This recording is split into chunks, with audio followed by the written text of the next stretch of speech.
Good evening, everybody.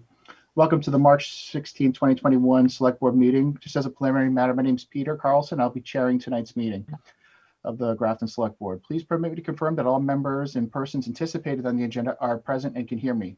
Select Board members, when I please call your name, please respond in the affirmative. Ms. DeFazio? DeFazio, present. Mr. Often?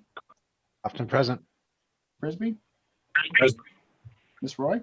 Roy here. All right, Peter Carlson here. And for applicable staff, when I please call your name, please respond in the affirmative. Mr. Broussard? Here. Ms. Anderson? Ms. McGoldrick? Mr. McGoldrick? All right, anticipated speakers on the agenda, please respond in the affirmative. So I'm just going to go down the list of all of the guests here tonight. Mr. Gromer? Here. Ms. Patton? Is it Miss Pear or Miss Pari? Pear. Pear, thank you. Brian Hillero? Here. Rick Elaine? Yeah. Dan Elaine? Rob Knoll? David Libby? Here. Fred Eccles? Here. Good evening, everyone. This open meeting of the Town of Grafton Select Board is being conducted remotely consistent with Governor Baker's executive order of March 12, 2020, due to the current state of emergency in the Commonwealth due to the COVID-19 virus.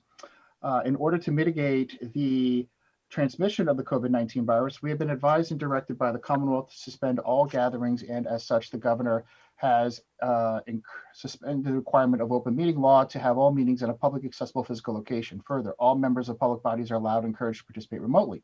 The order, which you can find posted at the town's website at www.grafton-ma.gov, allows public bodies to meet entirely remotely, so long as reasonable public access is afforded so that the public can follow along with the deliberations of the meeting. Ensuring public access does not ensure public participation unless such participation is required by law. This meeting will not feature any public comment for any public hearing tonight. For this meeting, the Select Board is convened via Zoom and is posted on the town's website identifying how the public may join. Please note that this meeting is being recorded and that some attendees are participating by video conference. Accordingly, please be aware that others may be able to see you, and take care not to screen share your computer. Anything you broadcast may be captured by the recording and viewed by others later. All supporting materials have been provided to members of this body and are available at the town's website. And when final minutes are posted, unless otherwise noted, the public is encouraged to follow along using the posted agenda unless either chair will note otherwise. Before we turn to our first item on the agenda, please permit me to go over some ground rules.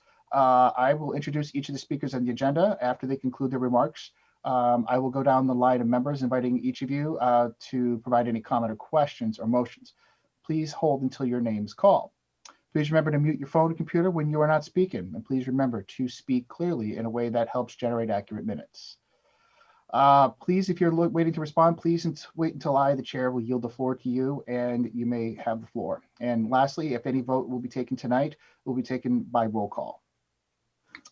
So first up, I've got a couple announcements. I just wanted to remind Grafton public that we have the town has been designated back to a yellow designation from the state for regards to COVID-19, but at this time, the municipal center will remain open.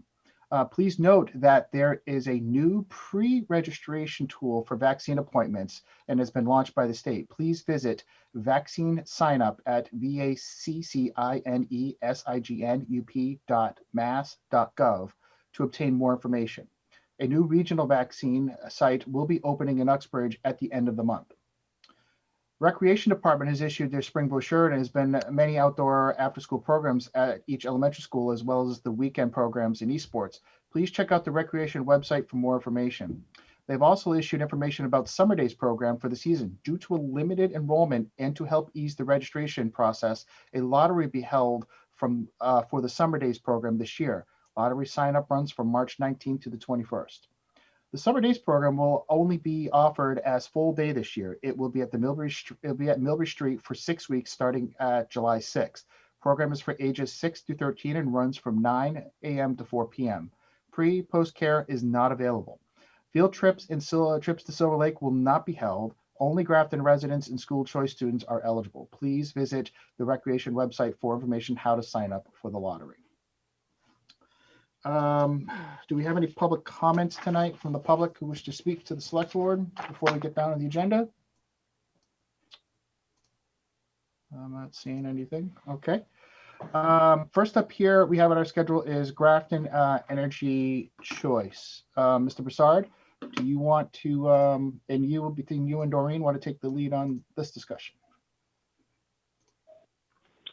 Sure. So Doreen and I were able to meet with the folks from the Peregrine Group who oversee the Grafton Energy Choice Program, which is basically, in a nutshell, residents are able to sign up for the program and they get a stabilized, decent energy rate through this program. It's basically collective buying power gets you the better rate.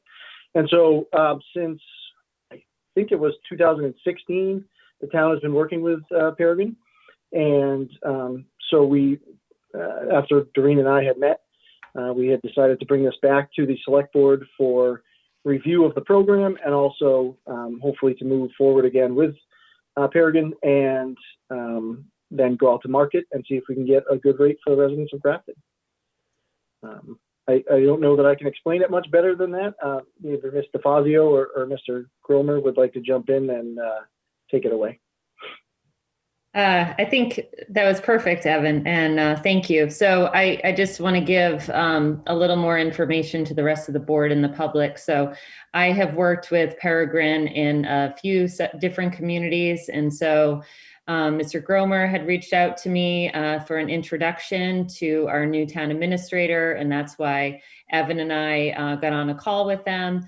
We've had 2 contracts with the town of Grafton so far, and looking to do another contract that actually doesn't start until the fall, but Peregrine is being proactive with us because they know that the spring rates will be lower than the summer and fall rates. So we look to put this on our agenda tonight to discuss the opportunity of going out to bid early, securing those rates, and then that would start in the fall. So I will let the team at Peregrine take it from here.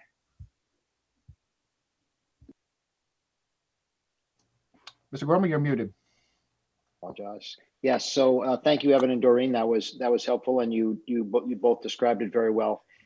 Tell me what would be useful for the board. I mean, we typically can run through a quick PowerPoint to give a little bit of a graphic or representation of the program. Delighted to do that now. Delighted just to talk for a minute or two more. Tell me what would be useful for you.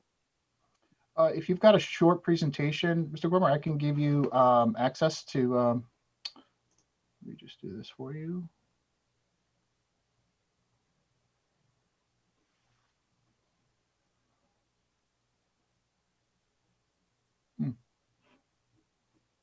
Can you go ahead and screen share, Paul? I don't have that ability. Neither do I. I think, Evan, you might have to do that on your end.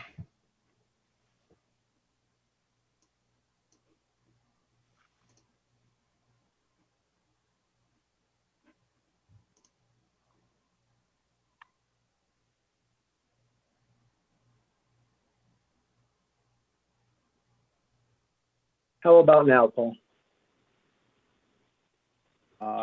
Excellent. Can you see my screen now? We can.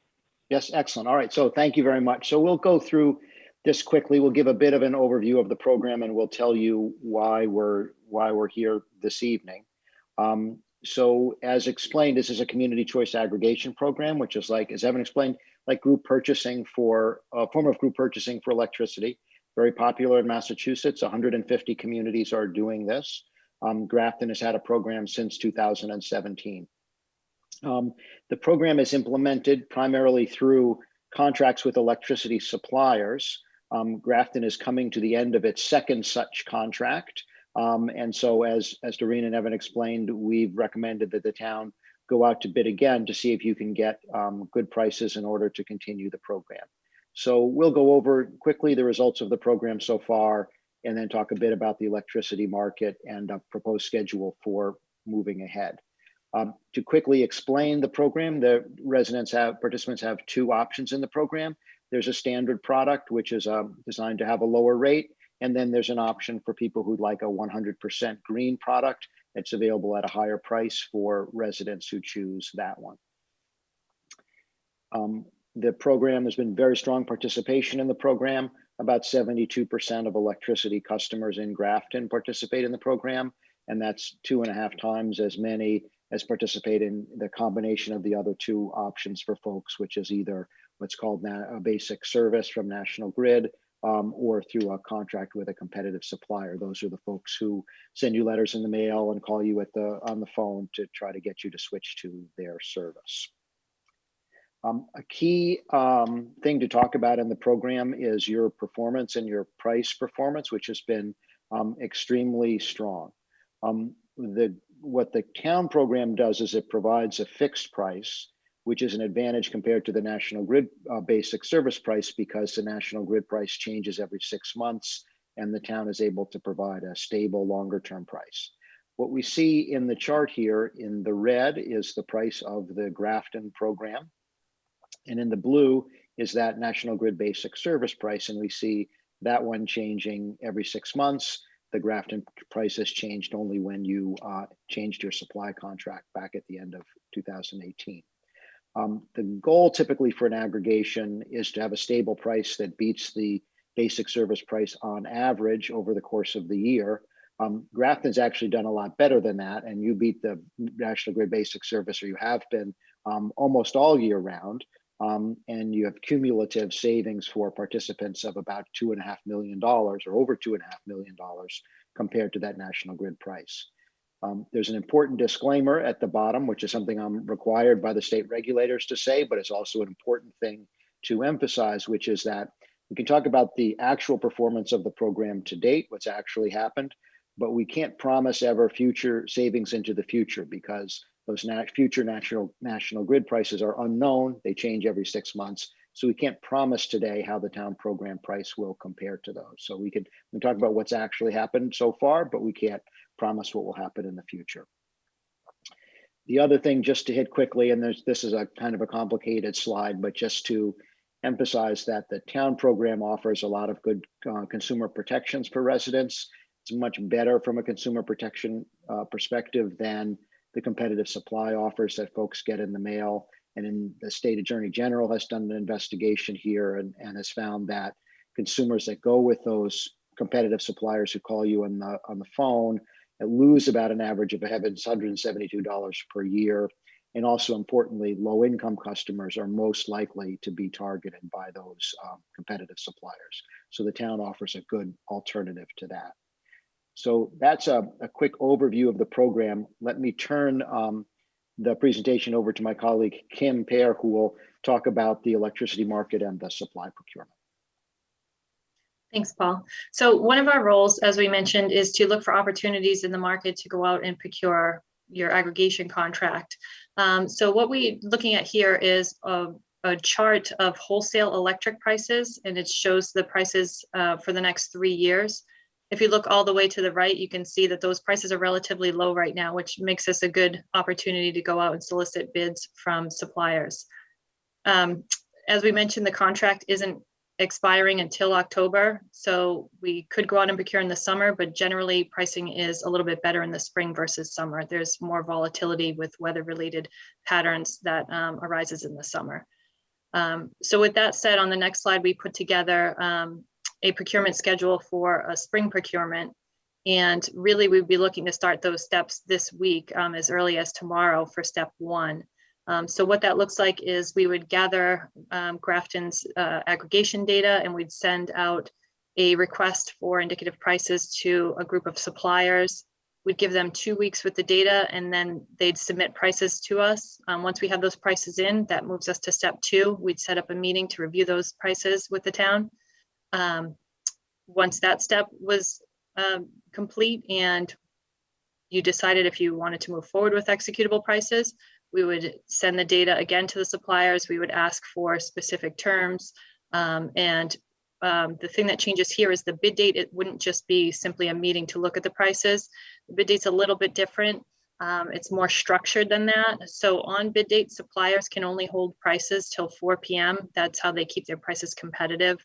If they were to keep them available for a few days, they might be adding some premiums to the price.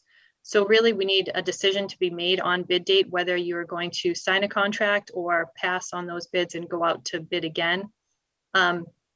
So what we're asking for today is for the authorization to have somebody in place that can make that decision on that day to sign the contract by 4 p.m.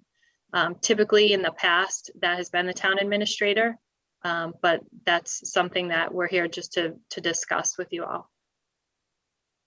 Oh, thank you, Ms. Pear. Does anyone, board members have any questions?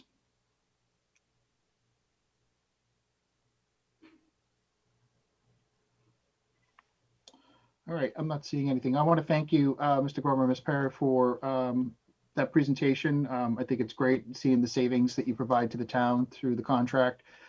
So tonight in front of the board, if there's no other questions, we have a consideration tonight to authorize the TA the authority to enter into an energy aggregation contract.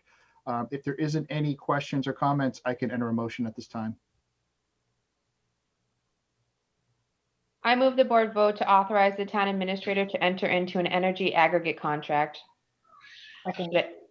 Motion made and seconded. Any discussion on the motion? Should I add with Peregrine, or is that enough? I think it's enough. Either way, it doesn't matter. I will be signing with Peregrine, so we can get this going for tomorrow. Awesome. Okay, Thank you. any further discussion on the motion? Okay, seeing none, all those by roll call, please. Mr. Fazio, Fazio, aye. Mr. Alton, Often aye. Mr. Frisbee, Frisbee, aye. Ms. Roy, Boy, aye. Peter Carlson, I declare the motion carried. All right, thank you very much for coming in. Look forward to seeing the new rates come in, and wish you all the best in getting us a good competitive rate. Thank you so Thank much. you. Appreciate your time. Thank Have you a very great much. day, everybody. Thank you. Yeah. Okay. I'll talk to you tomorrow. Next up here, we have on our agenda here a follow-up from our last meeting about Fire Chief Search Committee. As you recall, as a result from discussion we had with the chief a few weeks ago, we're moving forward with a plan, looking for our next, this will be that full-time fire chief for Grafton. First up tonight here, we have a number of at-large members that the select board will be considering tonight for its single appointment. There's one seat for at-large members tonight. And first up, I wanted to introduce, I don't see is Mr. Nault here. Let me see if he might be in the attendee list. I don't see him. But I wanted to just offer Mr. Libby the floor for a few minutes. Just give us an overview, maybe share with the board your interest in sharing at the at-large member for the Fire Chief Search Committee. Oh, thank you, Peter. My primary interest in getting involved with the search committee is that it's clearly an important task. I have a set of skills and experience gleaned over 30-some years in private industry as in areas similar to this, where I've been involved with selecting a variety of management, executive, technical individuals to work with me and with our companies. And second, and I guess thirdly, it's an opportunity for me to get involved in something that is a chance to do something for the town. I've been out of that role since 2015, so I've had a bit of a vacation. I had some experience working with the select board and town administrator and other committees in my role on the finance committee, and it's from my view time to get back into the game, as it were. Thank you, Mr. Libby. Any questions from the board with Mr. Libby? Not, we can go on to Mr. Eccles. Did I say that right, Fred? No, sir, it's Eichels. Eichels, thank you. Yes, Eichels. it's okay. So an overview, is that what you're asking for? Yeah, and you why you want to serve, and you're the one at-large member. Sure. Yep. Yep. So I have 27 years, or this is my 27th year in the fire service. And and, I was a firefighter in the military where I served as a firefighter overseas and in South Carolina.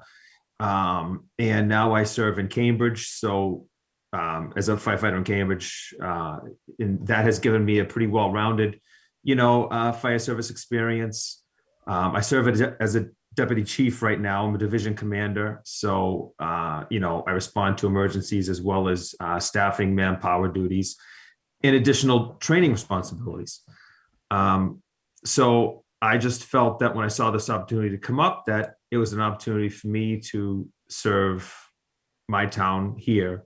I felt like I should throw my hat into the ring. I had something to offer. It looks like everybody everybody that put their name in has a lot to offer. So, that's very good. But in particular, I started a officer development class in my own department because I recognize the importance of leadership. I've experienced both good and bad, which made me pursue my master's degree in leadership. I just recognized the absolute importance of that. So leadership has really become a passion of mine. So if I can be a part of a committee who is going to help choose the leader of the Grafton Fire Department, I would like to be a part of that. All right. Thank you, Mr. Eichels. Any questions from Mr. Eichels from the board? Ms. Roy? In your experience serving as a firefighter, have you worked with both a strong chief and a weak chief? No. So I have a strong chief in Cambridge, and no, so I've only worked with strong chiefs. Any other questions? All right, thank you, Mr. Eichels. Next up here, I got Lydia Bogart. Lydia, do you want to give an overview, why you want to serve? Sure. And then I have a question for Mr. Eichels. I have going on 42 years of experience as either a volunteer or an appointed member of the Grafton community. I have 13 years that I was employed by the state fire marshal. That same amount of time that I served with the Central Mass Critical Incident Stress Management Team. Prior to that, 12 years working at the State Ethics Commission. So I understand both the structure as well as the nooks and crannies of the conflict law and of course, municipal government as it is. I'm very concerned that this really tremendous leap for Grafton is something that is done very openly and very properly. I believe very strongly in training and diversity, and would certainly be looking for a chief who's come up through the ranks, including perhaps, if possible, one who's already gone through the executive officer training at the Mass Fire Academy. Other than that, most of you know me, good, bad, or otherwise. Thank you, And Mr. Eichels, if you are selected for the board and you have a, there is a candidate who you know either through PFFM or other aspects of the fire service, you'd probably have to talk to the selectmen and abstain from voting. But Sure. I gather that you know that because there aren't too many dummies at Cambridge Fire. Yeah, thank you for that. And on that note, I would like to disclose that I know one member of the Grafton Fire Department. I know Chris Blessing, and he cuts my grass. He has a lawn cutting business. So I should have put that out there before. I'd like to do that now. All right, thank you, Mr. Eichels. Any questions for Ms. Bogart from the board? And I've known Ricky Elaine since he was about 22. Well, Ricky's only We 25. won't go into that here, Rick. So 10 so years, 15 years. All right, any questions for Ms. Bogart? Unfortunately, Mr. Nault wasn't able to join, but if it's okay with the board, I just want to just read his letter just for his consideration. Tonight, he said, "Dear Select Board, as a lifelong Grafton resident, I'm writing to express my interest for the above mentioned at-large position. Previously, I've held numerous positions within the town government, zoning board of appeals, capital improvement planning committee, and Mill Villages Park Committee. My career as a senior manager director has allowed myself and colleagues to interview many candidates for numerous positions over the past 30 years. I'm not afraid to ask the tough questions of candidates and base my decisions on the candidate's entire personal and professional background. Please consider me for this important position in selecting Grafton's first full-time fire chief. Sincerely, Robert Knoll. All right, at this point, if there isn't any further questions from the board, I'm going to open it up the board for discussion for the at-large position. Anyone have any thoughts or ideas? Ms. Roy? I do have one more question for Mr. Eichels. Why is it that you're applying for the search committee and not for the actual position itself? You know, I don't think that I can hold 2 full-time positions in the fire department. So I'm not at retirement age yet. So I don't think I could work full-time as a deputy chief in Cambridge and full-time as a fire chief in Grafton. Could you work as a full-time fire chief just in Grafton? I could. I did not think of that. No pressure. I'm just I saying. don't know what to say. Okay. But yeah, I'm not really sure about that right now. But thank you for the question. All right, any other questions from the boards, discussion with the board members on the at-large position? I want to thank everyone. Oh, Mr. Often. Yeah, just quickly, I'm very much interested in making sure that we have as much diversity as possible on this search committee. And I guess I'm interested in, could we discuss the board position first?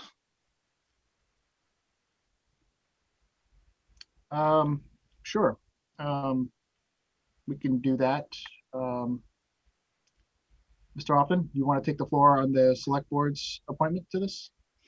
I'm not sure I necessarily want to take the floor, but I'd like to open up the conversation because obviously, you know, we have some diversity on our board, and I don't know, I think Doreen might be a good option for our member, as somebody who's sort of studied the Grafton Fire Department, who is pretty familiar with fire operations, and I think has a pretty good perspective on leadership qualities and what we might need for this position. So I guess I'll just start with that. Any other board member have any questions for the select board member? Ms. Roy? I agree with that. She did her capstone on the Grafton Fire Department, so she's pretty knowledgeable on all things Grafton Fire Department. So if she's excited to serve on the committee, I'd love to have her as our representative. Mr. Brisby, any comment? Sounds good to me. Well, it sounds to me, Mr. Fazio, you're drafted. I would agree with my colleagues here. I know your capstone project that you did here many years ago, it actually highlighted a lot of the same findings that were in the MRI report that came out a couple of years ago and what the Fire Study Committee reviewed over a year ago. If you are interested in serving on it, let us know and I can entertain a motion and we can move on to the at-large position. Thank you, Mr. Chair, and thank you to my board members. I would be interested in serving. I actually had a few of you in mind because I think all of us have been, engaged in the past year and understand what an important task this is going to be. That being said, I have been interested in what's going on in this fire department for a long time, and I would happy to be the board representative and promise to serve well and make sure that I am communicating everything that's going on back to my colleagues. Thank you. If there's any discussion or anything more, I can entertain a motion for appointment for Mr. Fazio. I move the board vote to appoint Doreen DeFazio to the Fire Chief Search Committee. Second. I have a motion made at second for the appointment of Mr. Fazio for the select board rep for Fire Chief Search Committee. Any discussions on that motion? Seeing none, all those by roll call, please. Mr. Fazio. DeFazio, aye. Mr. Often. Often aye. Mr. Prisby. Okay. Ms. Roy? Roy, I. Peter Carlson, aye. All right, clear, motion carried. Okay. All right, Doreen, your first appointment. Going back to the at-large member, is there any further discussion on the at-large member at this time? Oh, I'm sorry, Mr. Lane, did you have a question? So just thinking about Mr. Eichel's comment, I want to make sure that he knows, or if the board is can clarify, if he was appointed to the search committee, could he apply for the job? So that would be a conflict, I believe, and I have read his resume and it's pretty impressive. Yeah, that would be up to Mr. Eichel's decision there, Mr. Lane. That's his sole decision. That's not something that we would put upon him. But that is a consideration that if he does want to become a candidate, I don't believe serving on the search committee is something that ethically I don't think can be done. But again, that's something you want to seek from the state. To Ms. Bogart's point earlier, that's something you need to go to the state and get that answer for you, Mr. Eichels. That's not something that we as a board or this group here tonight can make that determination for you. All right, any other discussion on the at-large member tonight? Mr. Often, Mr. Fazio. Yeah, I'd just like to ask Mr. Eichels, sorry, we'll get it right. Have you had a chance to think about it, and do you sort of have a position on it? Because your resume was pretty good, and it seems like you're gearing up for a leadership position so I'd be interested in what you think about it. Thank you. I'm in a leadership position now and I'm enjoying it. So I wasn't really thinking about moving anywhere. So, I mean, I suppose I could consider it. I don't ever want to say no to anything, but I feel like that is doubtful.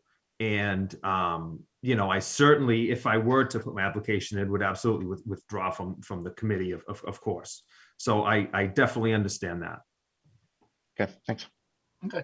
Any other questions? Mr. Fazio, you were next. Thank you, Mr. Chair. I just want to say that thank you to all the candidates. First of all, I cannot believe what strong candidates we have to serve on this board, and that people came out so quickly and threw their hat in the ring for this. It's as I'm reading through the resumes, I'm humbled by the experience that you all have and your willingness to serve to help the town of Grafton.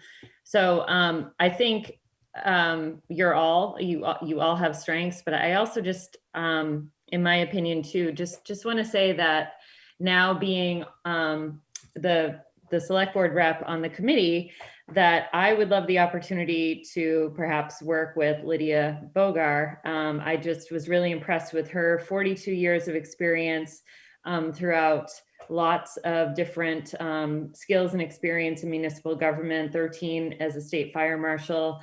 And quite frankly, I always love, and I think this is where Mr. Often was going, having a woman at the table in the discussion would bring some diversity to the group.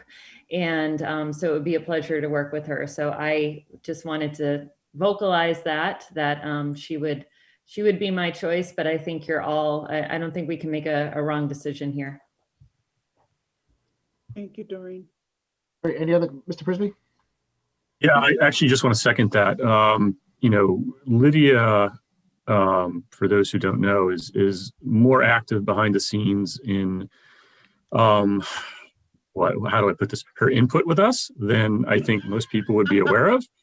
Her commentary is always insightful. I think she thinks outside the box. She does bring not only a perspective in terms of being a woman on the committee, but also just a diverse point of view, I think, that I always value. I mean, I always value Lydia's input. So we do have already, 3 members of the fire department who are going to be on this: the town administrator, the police chief, and I think one informed citizen who does not necessarily come from that background would probably be helpful.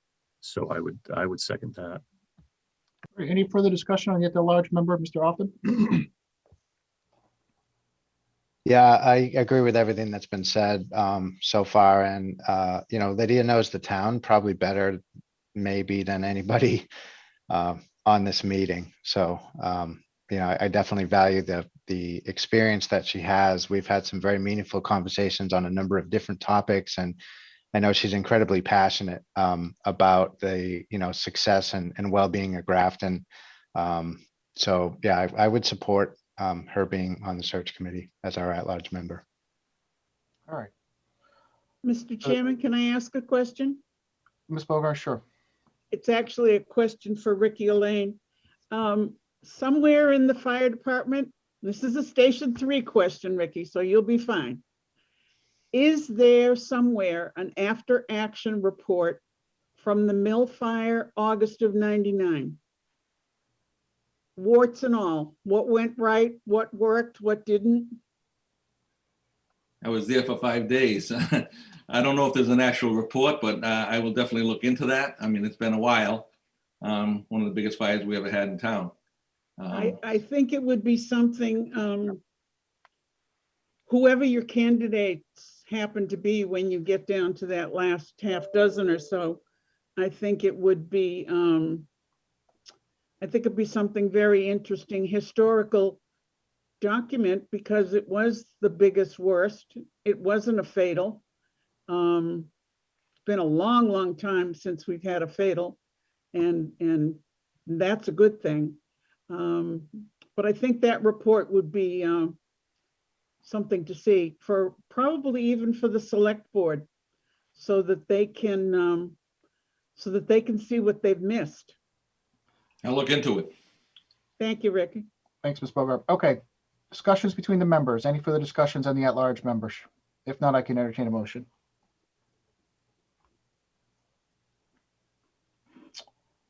I move the board vote to appoint Lydia Bogart to the Fire Chief Search Committee.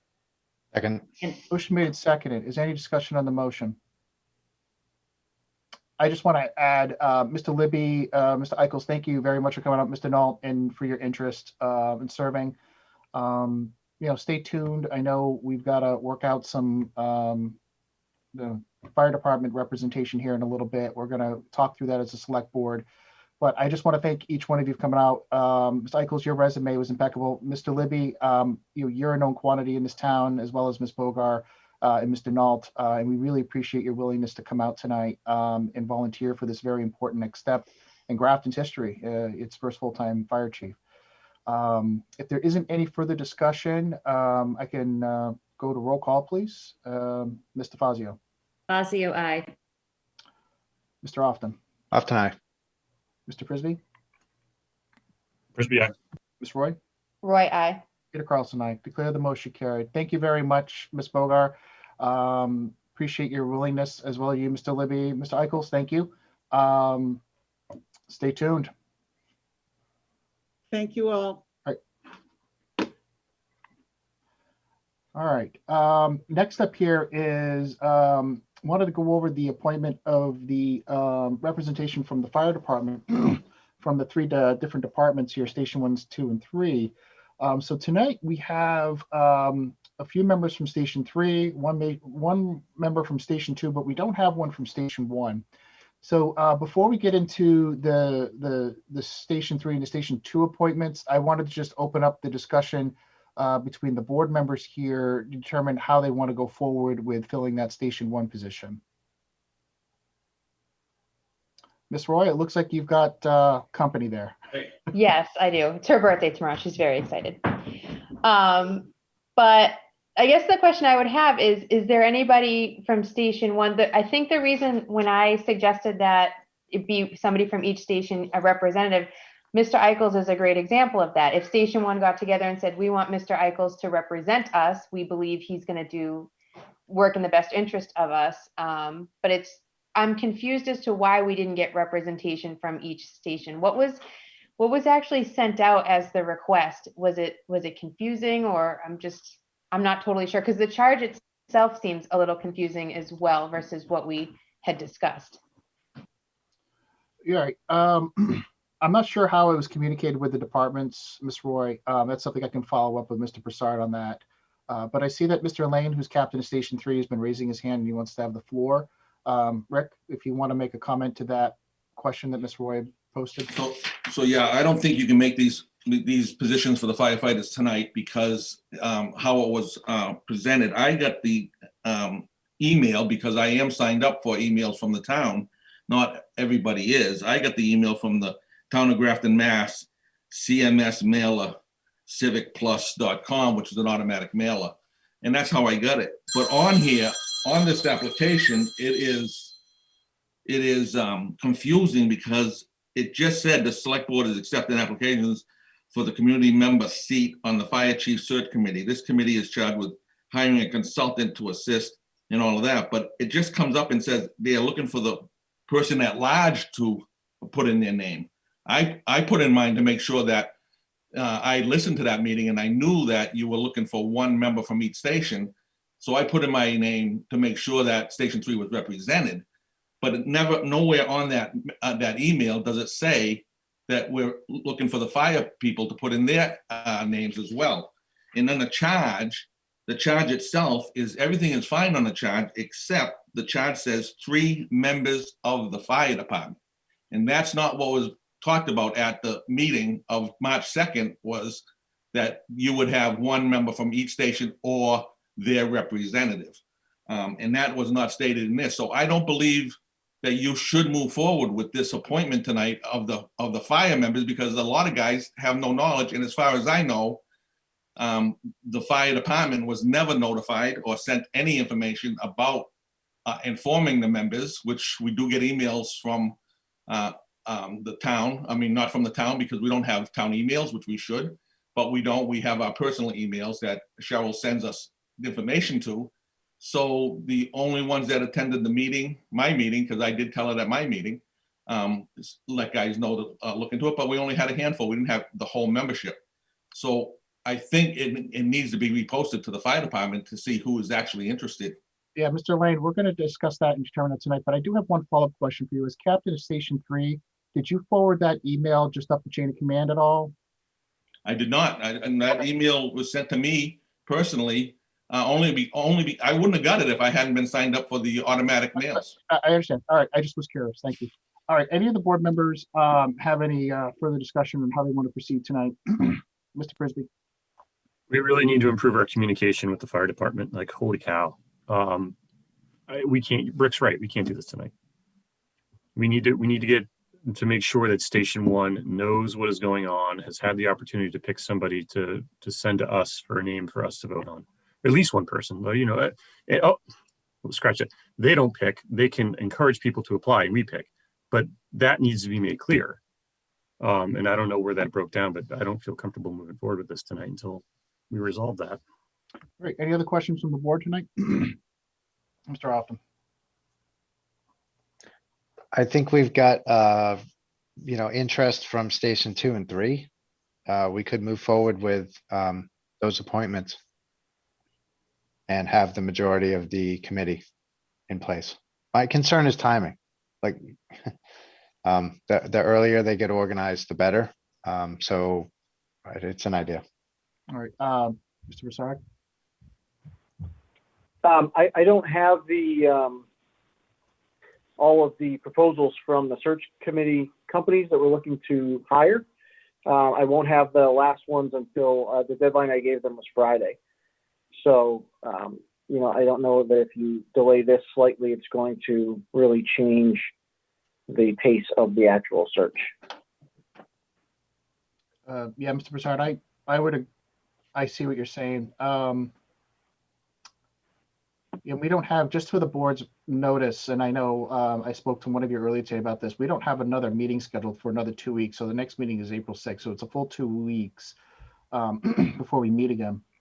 I just want everyone to kind of keep that in the back of their heads. Ms. Roy? Something else I'd like to clarify, when he was reading the email that was sent out, it said that they were charged with hiring the consultant. I don't believe that that's accurate as well. And I also want to just say that I don't feel comfortable waiting 2 full weeks to hire a consultant. I think we should definitely meet sooner than that, even if it is just to hire the consultant. Yeah, I think going forward, hearing everyone's point tonight about the communications, hearing what Mr. Lane said about getting this out, again, it's our appointment to Mr. Prisby's statement earlier. We're just looking for people from each one of the stations to serve. We do have 2 on here tonight from Station 3 and Station 2. We don't have any representation from Station 1, which was in the spirit of the discussion of when we were talking about the motion that we put the charge forth the other week. But if it's the board's wish, do we want to hold off on making that appointment tonight and potentially look at having a short agenda for March 30th to give Mr. Broussard another week and then give another full 2 weeks or a little bit, a little bit less time than that, and maybe put notices up in conspicuous locations at each one of the stations for, if we don't have the department's email addresses, or have each of the chief and the admin assistant at Station 1 maybe communicate that to all of the departments. What's the board's wish it wants to do tonight? Ms. DeFazio.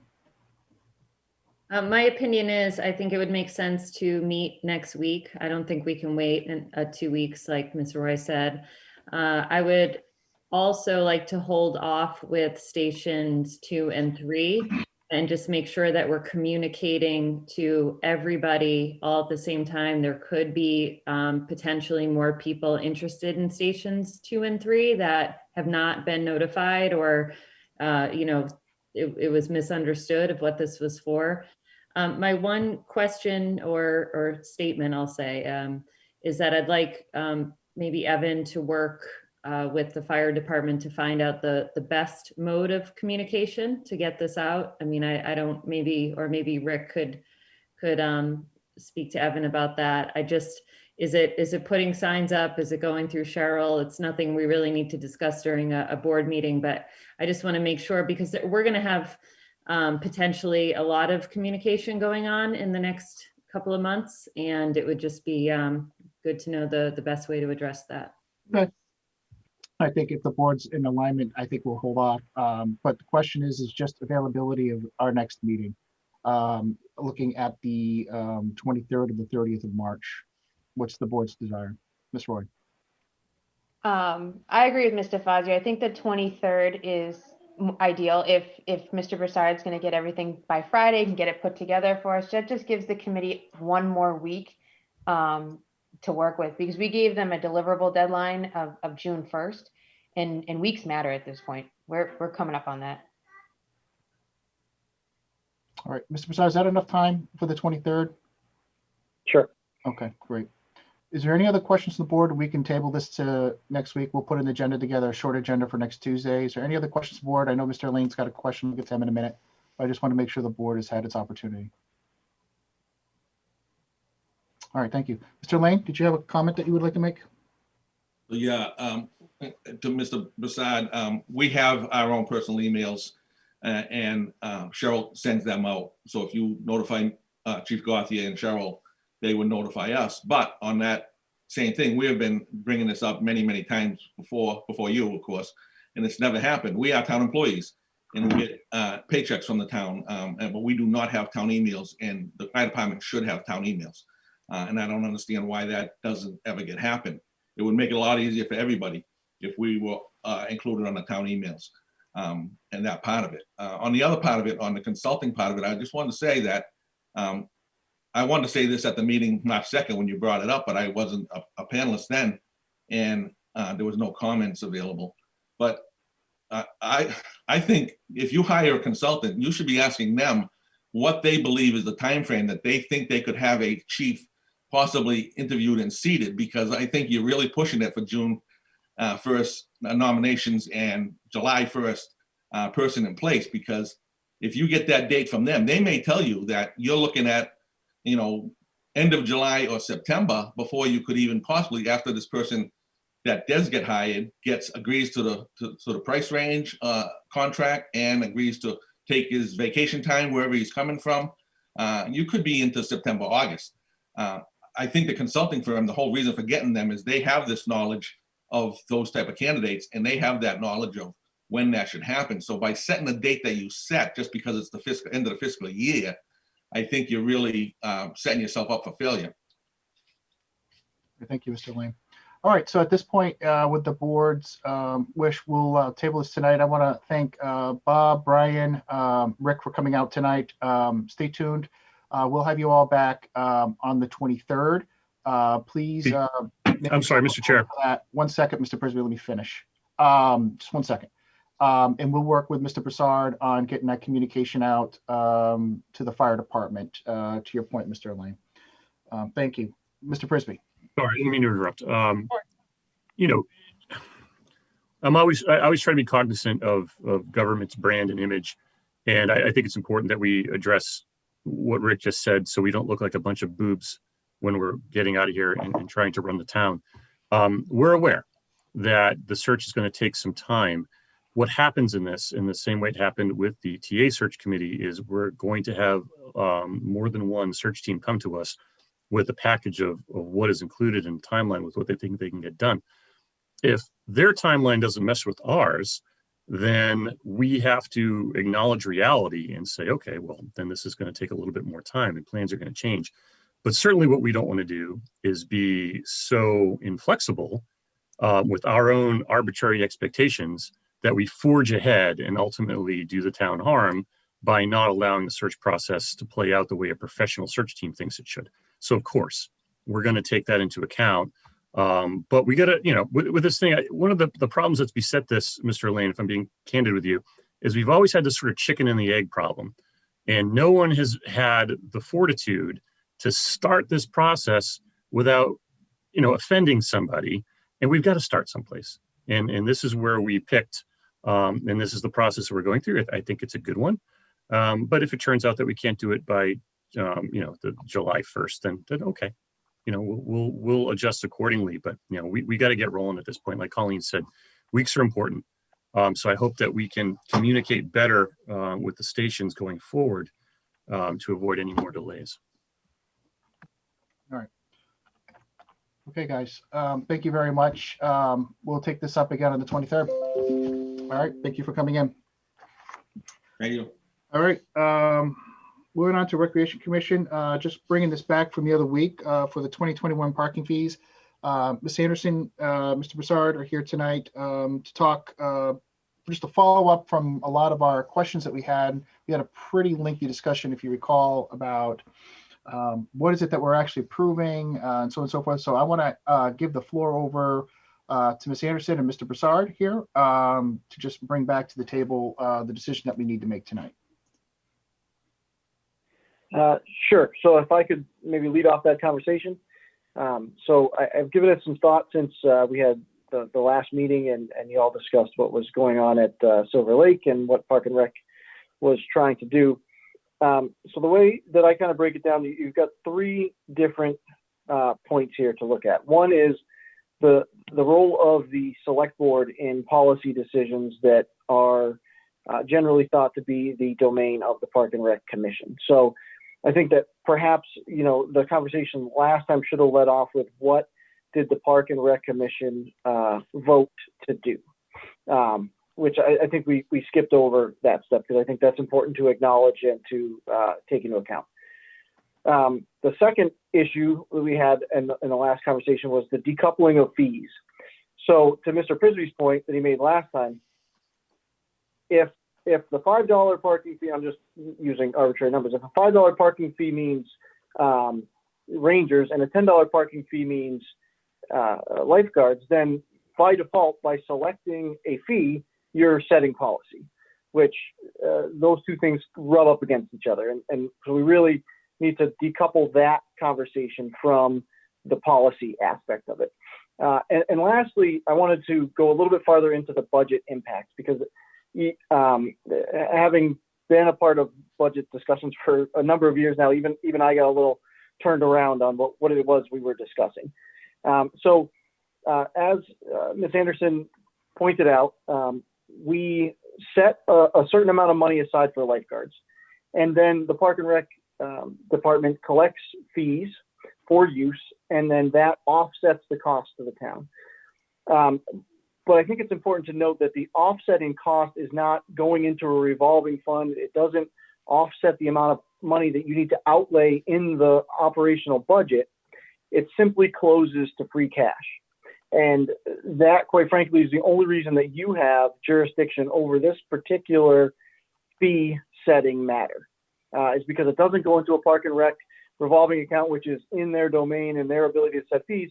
Because it just closes to the general fund, it is now a board of select board decision. Sorry, I'm still catching up from the last town, which is a different board.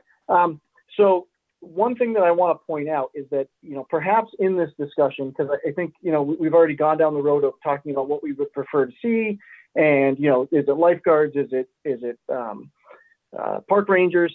So we have already in the budget allocated $115,000 to fund activities at Silver Lake. So the lifeguards, the beach director, I think is what we call that title, and all of the accoutrements that go along with that. So if you voted to set a parking fee at $5 and Silver Lake brings in $10,000 total over the year, that money just goes into free cash, and that's the end of it. Your decision on that matter doesn't change your actual budget really that much, unless you decided, you know what, we'd rather go with park rangers, and that's only going to cost us $45,000, and then we could decrease that line item. The issue there, as we all have done municipal budgets, is then next year, where'd that money siphon away to, and how do we pull it back out? So I think that, your decision tonight is primarily A, setting the fee. But B, if it is you feel that it's in everybody's best interest to have lifeguards, then I think the question becomes, how much of that money do you need to try to recoup into free cash to make it feel, like a valid offset?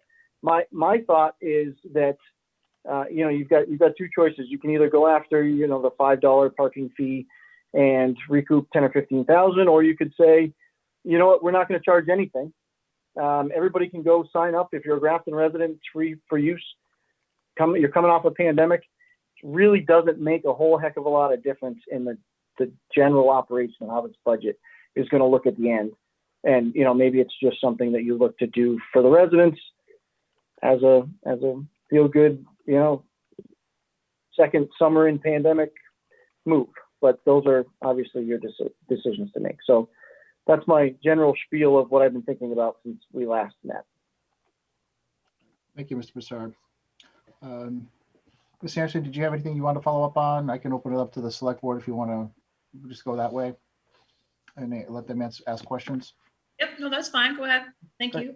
All right. So any of the board members have any questions, comments? Ms. Roy, followed by Mr. Prisby, please. Ms. Anderson, since we last met you, it was posted that position down at I forget the exact title. Have you had any interest in that position yet? The director position? No, we haven't. I've posted on Facebook. Indeed, it's on our, town website. We did send an email blast out this week. I did include it because we're promoting programs, but that might be a way to go too. Westboro is in the same position. They've been trying to hire a waterfront director too, and they haven't got any leads. And I learned she's paying a little bit more than us. So yeah, I said, I got to step up our game maybe. So, but yeah, we're all trying. Mr. Prisby? Yeah, I guess to that point, since Evan had spoken about decoupling the parking fee issue from the policy issue, it seems to me that we've expressed a preference at the last meeting about rangers versus lifeguards, but ultimately that's not our call. That's up to the recreation director to make a determination about whether she can fill the role and do it safely or otherwise downshift to park rangers. So I don't know that that's on the agenda tonight. I think what's on the agenda is, is there some amount of money that we want to recoup to go to free cash through parking, or is it a small amount that we're saying that it doesn't really matter much either way. I think in this day and age, there's really no such thing as too small an amount. So it's got to be something. But I remember being sort of comfortable with where the parking fee was last time. If that's what we're talking about, then this is a really easy discussion. Any other questions or comments from the board, Mr. Fazio? Yeah, thanks. So normally I would agree with what Mr. Prisby's saying, that we should try to recoup some kind of fees. And I think that most residents would be very comfortable with it staying similar to last year or the year before. But I just, if Ms. Anderson, if you could just remind us, there's a set schedule on the beach, right? So people are only spending like an hour and a half time on the beach. They have to go through the process of signing up beforehand. Is that correct? That's what I'm anticipating. That's what I think would be needed to hit the capacity limits as to what the state has put in place, at least of March 1st, of which they updated, which is similar to last year. I think that's the only way to control the volume. Okay, thank you. So in light of that, I think it's going to be a pain in the neck for families to sign up and get their kids out the door to go down to a beach for an hour and a half to pay $5 or $10 or whatever we decide. So I would actually be open to the fact of just giving residents, Grafton residents, we would charge anyone from out of town, but I would be open to not charging fees for parking on the beach this year. Any other questions or comments from the board? Mr. Often. Yeah, I think what I heard last week was that we were not going to allow out of town families. Is that right, Jen? That's what I was proposing, and the rec commission agreed to, just because we knew we were going to be such a limited capacity, and that was the best way to accommodate our residents. So I'd agree with that. I think that's good policy given the limited capacity that we have, and the sort of sign up method. We want to give Grafton residents the best opportunity possible to actually use that great facility that we have. As far as the fees, I know it's not a lot of money, but I do think we should charge something. Your sort of financial house is built one decision at a time. And I think we have to do everything that we can to demonstrate fiscal prudence. One of the things that we've talked about all along is, how do we stretch our override money as much as possible? And the nickels and dimes count when you're in that mode, and I feel like we are. So I think it's not a tremendous burden, the fee structure that Ms. Anderson is recommending. So I support it as she's proposed it. Ms. Roy? I didn't have it in my meeting packet for this week what the exact fees were, but I'm just going back on my notes from when we met early in March. No fee was the safest liability wise, correct? Is that what town council had told us if we went no fee? And I hear what you're saying, Matt, but if Ms. Anderson, are you still thinking about going with park rangers? Well, I mean, I'm trying to go the lifeguarding route based on what your input was. Like I said, it was just, I don't think there's many people that understand what our department has to do in a year with only a director and office manager. And I'm sure there's not the understanding of what it takes to run our summer operation. And we've been fortunate the past few years to have had a strong director who returned for many years, but that's just not the case. So not having anyone returning in a supervisory position, I just felt with the current state of the environment and the resources we had to work with in trying to be the most fiscal responsible we could, that the park ranger model was the best approach and attainable for us to conduct the operation for the summer that was best for all parties. But we're going through I've reached out to staff. Last year we offered positions to 13 lifeguards. Every one of them is in need of a recertification within the past year, if not two. And as of now, 5 of them have said they'll return, 2 have said no, and 3 will be subs. So it's a small number, and just thinking it would be difficult to find new guards this year. Let alone it's always a tough position to fill for any town because the time commitment, the funds just aren't there for these young kids to do that. But what the limitations of opportunities to do it in COVID. So we're definitely trying to go through with a regular plan with that. But I think, as I was saying, if the ranger model is the last, backup plan, then we revisit when we get to that point. But if that helps answer that, but we're trying to go regular lifeguard lifeguard model. Any other questions or comments from the board? So I want to weigh in on this. I appreciate you clarifying everything tonight. I just want to tell you what I personally feel about this. Grafton residents have an expectations of services at the beach. They're used to seeing the lifeguards there. It's something that we've always carried and we've always had there. I understand the challenges that the rec department faces with filling the positions, getting the certifications, getting the roles in there. And I feel that if for whatever reason you can't get those people in there, or you can't get the right people in there, then you're going to make adjustments because you're only going to be able to do what you can do with the available staff, right? That would have occurred even 2 years ago, given pre-COVID conditions. I also wondering too, and just how I feel is that, as of, I think Monday next week, they go back to 100% capacity in restaurants, right?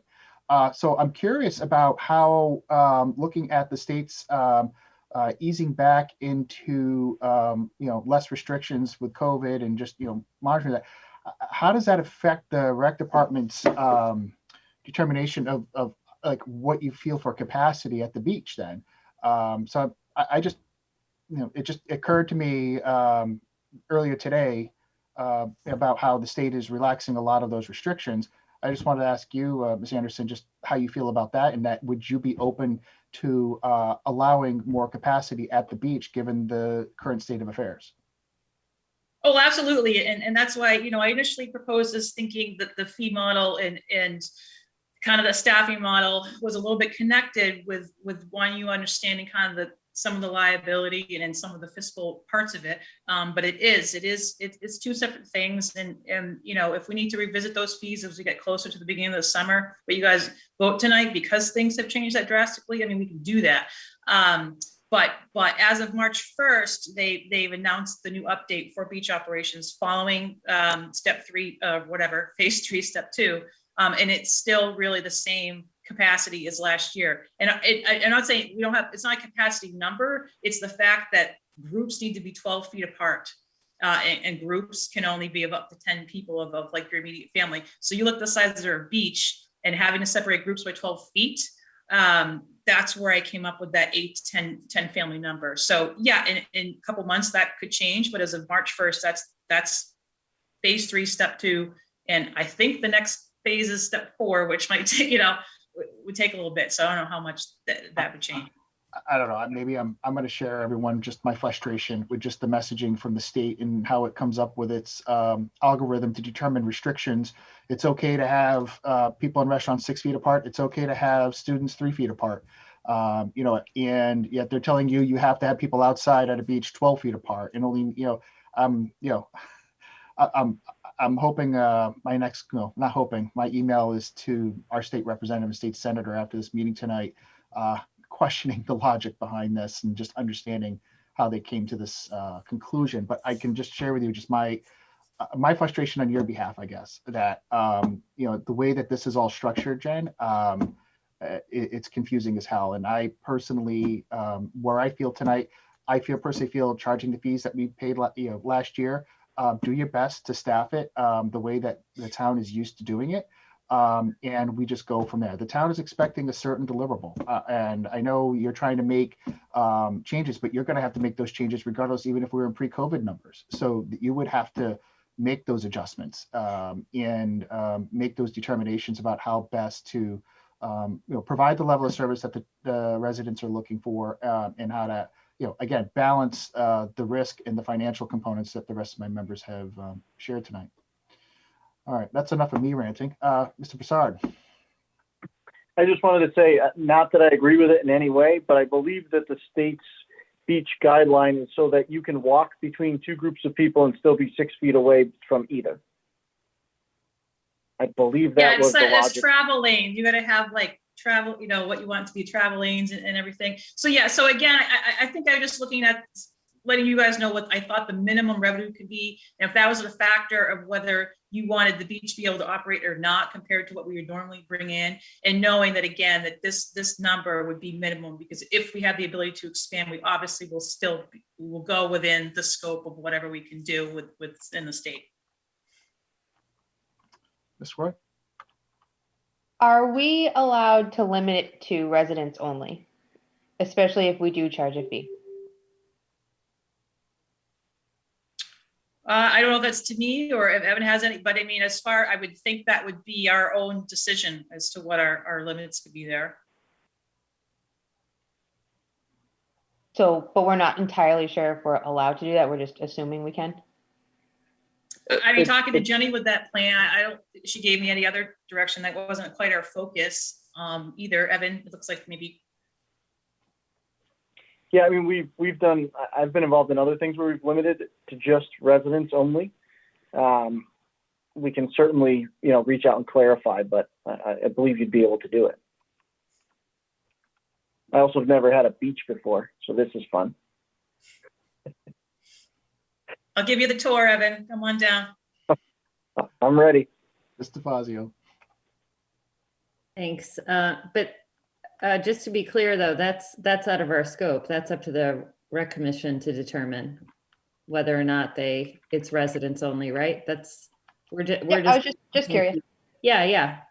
But just to make sure, right? Is that true? Okay. Any other questions or comments tonight? Okay, I can entertain a motion. I move the board vote to accept the 2021 Grafton Recreation Beach fees as presented on March 2nd, 2021 select board meeting. Second. Motion made and seconded. Any discussion on the motion? So I just want to share with the board, I'm not in favor of the reduced fee. I'd rather see it at the $10 or back to where it was before. But I just wanted to share that with all of you, and the reason why I'm going to be voting no. If there's any further discussion, I can take a roll call. Do you want to amend it? Your motion is to take the memo that was presented on May 2nd. I'm not going to amend that. Is there any further discussion? Ms. Roy. I guess before I vote, I'd want to know, do you plan, if this fails, to make a motion to increase the beach fees? That might be, usually the chair doesn't make a motion, but yeah, I might do that in this exception. Is there any further discussion? Mr. Often. Yeah, I guess I just want to have that discussion now that you brought it up. I rescind my motion. Yeah, I mean, I think you guys can put whatever number you want on this. You can make, associate whatever number you want with it. I mean, I'm happy to review what has been charged the past 5 years as well for reference. Mr. Often, did you have a question?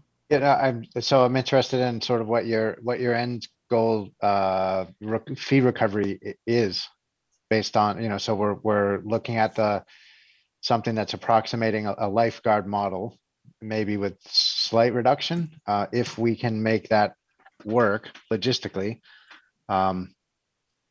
So I'm just curious, Mr. Chair, what you'd be interested in terms of revenue off of the beach to offset the costs. So my take on this is I would rather take the chance and go with the normal rate that we charge in pre-COVID numbers and try to have an operating model that was consistent of pre-COVID that provides the lifeguards the town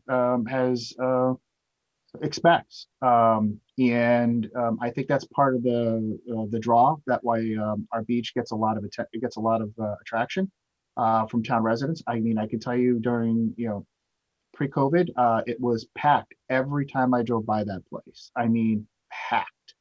So I feel that if the state is limiting the amount of people by the time that the beach opens, let's say they go back to even less restrictions for the beach. We don't know them. And I have a feeling that they may be revisiting this, in my opinion. But if they do, then we set ourselves up with a lower rate and we don't have those level of services and people sort of expect them. I'm just saying my point is I want to keep it as is. And if things have to be made changes and we can't, get enough critical mass to pay for itself, then Ms. Anderson is well within her rights to make whatever changes they deem necessary to keep the beach open and safe for the public. Mr. Fazio. Thank you. I have a different opinion than that. And although I understand the argument of, going back to normalizing fees, we are not back in a normal situation yet. And I think that placing fees pre-COVID on residents when they have to do signups and they have a limited amount of time on the beach and they're not allowed to stay there for a few hours or come and go. I don't like it is the bottom line. But the second thing is, I think by saying, well, if we as a board want to raise the fees to what they were pre-COVID with the expectation that the rec commission is going to go ahead with lifeguards, I don't know if that's fair either, because they are able to make that determination of how they want to run the beach. That's not the question in play. So I'm a little uncomfortable that would be part of the reason why. So Mr. Fazio, my reasons are my reasons. Okay. And I'm not asking you or anyone else to change my reasons. I'm steadfast on why, and I have to live with those. But I just want to let everyone know that these are my reasons. So, Mr. Chairman, it's absolutely fine. And you have your reasons, and that's why I'm just stating mine, that I am not comfortable with that being a reason. So I would not be in favor of that. okay. Any other discussions on the motion? Well, I think I had rescinded my motion so that we could have that discussion. So somebody needs to make a new The motion. person who seconded it can rescind it. I'll allow it. So I seconded it. So are you, what are you looking for at this point? I don't know. I thought I rescinded it to allow that conversation, but apparently Look, that I'm didn't. asking the person who seconded the motion if they want to rescind it. If they don't, then I'm going to carry this on and we're going to do a roll call and take a vote as is. I don't want to rescind it. Okay. Any further discussion on the motion on the floor to set the fees in the memo for March 2nd? Mr. Prisby. So, listening to you and Matt, I was sort of with you, and I guess I come at this from a perspective of an acceptable amount of income from the beach to sort of offset costs. So we know that it's never going to be self-sustaining, which is fine. It doesn't need to be. But Doreen's point is well taken. I guess if I were a resident who wasn't watching this meeting and I showed up at the beach this summer and I had to pay closer to a regular price, but then was told, sort of, it would feel like as soon as I put my blanket down and got the kid wet, I was sort of having to pack up and go home. I guess I would wonder why I just paid the regular fee or something approximating the regular fee to be at the beach. And again, where, I think with this fee, we're finding a middle ground between not giving up income entirely and charging a full amount. I think that's the fair place to be on this, because again, we're not expecting the beach to be self-sustaining, but there is some acknowledgement that we do need, if we're going to provide staff there, some amount of income to at least keep ourselves honest with what we're providing to the town and keep the town members honest with our message to them, which is every dollar does count, and the things that we're providing you aren't free. I think the current proposal is probably the sweet spot, but I do appreciate the conversation. I think it was good to have. Any further discussions on the motion? All right, seeing none. All those by roll call, please. Mr. Fazio. Fazio, aye. Mr. Often. Often aye. Ms. Roy. Roy, aye. Mr. Prisby. Prisby, aye. Carlson's a nay. Okay, declare the motion carried. All right. Thank you very much for coming in tonight, Ms. Anderson. Thank you. I've seen you guys share our posts and spread the word. We're hiring. Okay. All right. Thank you. All right. Next up, we have some resignations tonight. We have Agricultural Commission, Carl Parisi. I move the board vote to accept the resignation of Carl Parisi from the Agricultural Commission and send him a letter of thanks. Second. Motion made second. And any discussion on the motion of resignation? Seeing none. All those by roll call, please. Mr. Fazio. Fazio, aye. Mr. Often. Often aye. Ms. Roy. Roy, aye. Mr. Prisby. Prisby, aye.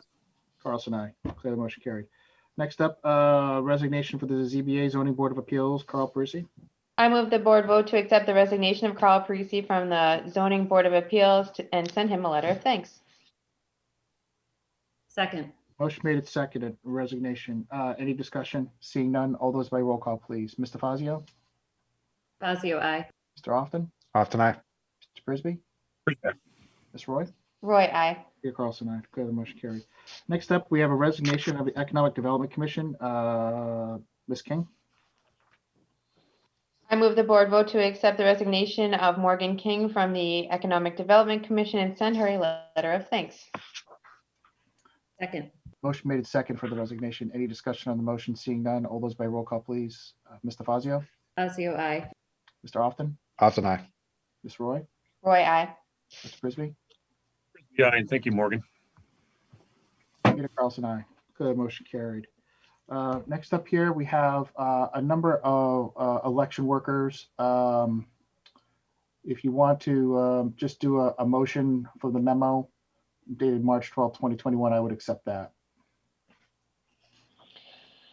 I move the board vote to update the list of election workers by removing the names presented on the March 12th, 2021 memo from the town clerk. Second. Motion made and seconded. Is there any discussion on the motion? Seeing none, all those by roll call, please. Mr. Fazio, Fazio, aye. Mr. Austin, Often I. Ms. Roy, Roy, I. Mr. Frisbee, Prisby. Carlson, I declare the motion carried. Okay. Next up here on our agenda, we have appointments for the select board for the Public Educational Government Access Coordinator, also known as the PEG Access Coordinator. If there isn't any questions on this, I can entertain a motion. I move the board vote to appoint Bob Datoma as the PEG Access Coordinator. Second. Motion made and seconded on the appointment. Any discussion? Seeing none, all those by roll call, please. Mr. Fazio, Fazio, aye. Mr. Austin, Often I. Ms. Roy, Roy, I. Mr. Frisbee. Yeah. Peter Carlson, I declare the motion carried. All right, next up here, we have some appointments to town administrator. We have an internal transfer for Mr. Zwicker.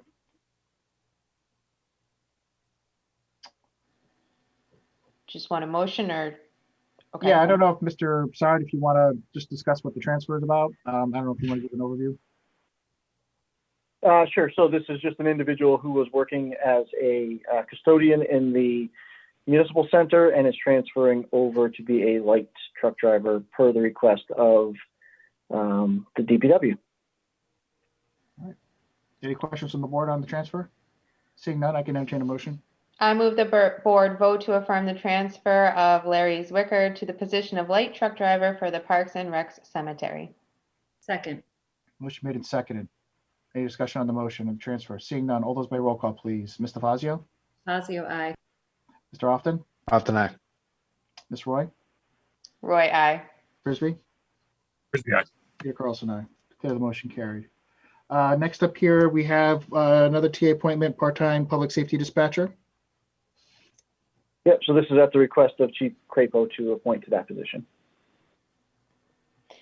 I move the board vote to affirm the appointment of Scott Ladracci, I'm so sorry, Scott, to the position of part-time public safety dispatcher. Second. Motion made and seconded for the appointment. Any discussion on the motion? Seeing none, all those by roll call, please. Mr. Fazio, Fazio, aye. Mr. Austin, Aye. Mr. Frisbee, Aye. Ms. Roy. Roy, I. Thank you. Sorry, I went out of order there. For whatever reason, my Zoom meeting all kind of shifted the tiles around and I got to put you all back in order. So I apologize. All right.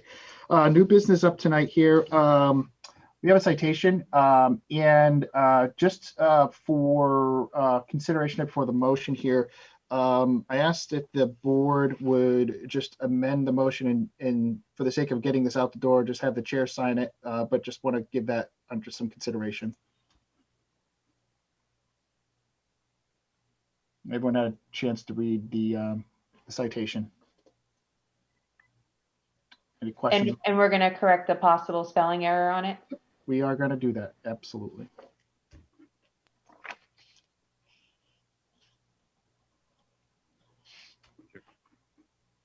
Mr. Frisbee? Before we take a vote on this, which I assume is going to be unanimous, do we want to read it out loud what the citation is? We could do that. I was kind of hoping it'd be done in person. We would invite him to a meeting in the future. but we can certainly read that out loud if the board wishes. That'd be nice. I'm sorry? I think it would be nice, just so, I mean, this is a good story. This is, I think. It people is. deserve I completely agree with you on that. I don't, Miss Roy, did you want to read the citation? I don't know if I have the exact citation. The board has received a request to issue a citation for Abdul Khadr Hayani, a North Grafton resident who is being recognized on April 6, 2021 at the Immigrant Heroes Award benefit. The citation is attached for you to review. Mr. Hayani is an immigrant being honored at the Immigrant Learning Center's Immigrant Hero Award for his extraordinary effort during the COVID-19 pandemic to help people across the Commonwealth. Abdul Khadr Hayani is a tailor. His wife, Asma, and their 4 children came to Massachusetts in 2017 as refugees from Syria when they were sponsored and supported by Jewish Family Services and Temple Beth Elohim. Yep. When the pandemic began, Abdul Khadr wanted to give back to the community that gave them refuge. With the help of his son, Abdul Khadr made instructional YouTube videos to teach others how to make masks. The Hayanis then partnered with the Jewish Family Services and the Temple Beth Elohim on mask making project. Abdul Khadr held Zoom tutorials for volunteer stitchers in the community, and the whole family became involved in the mask making operation. The Hayani family has made and donated 2,000 masks to hospitals, nursing homes, community members visiting food pantries, migrant farm workers, and others across Massachusetts and other states. The Hayanis recently purchased a home in North Grafton. It's a great story. Thank you very much, Colleen, for reading that. Any questions on the motion that we have in front of us tonight?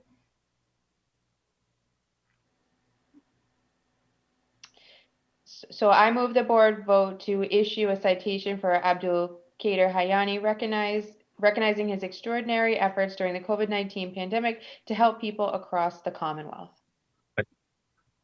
Motion made and seconded. Any discussion on the motion? All right, seeing none. All those by roll call, please. Mr. Fazio. DeFazio, aye. Mr. Often. Often aye. Mr. Frisbee. Yeah. Ms. Roy. Roy, aye. Carlson, aye. Declare the motion carried unanimous. Thank you very much. And we'll have that ready to be signed. All right, next up here, we have open space and recreation plan. I know Mr. McGoldrick is here, joined us tonight, along with Mr. Broussard, to go over we've had this in front of us now, I think for a couple of weeks. It was sent to us a little while ago, and just want to open it up to the board, or if Mr. McGoldrick or Mr. Broussard want to open up with with any comments, we can enter into discussion.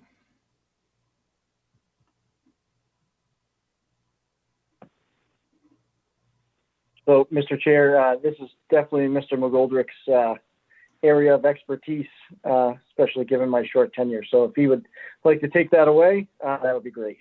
Mr. McGoldrick, you can have the floor. Oh, we can't hear you, Chris. Chris, yeah. No.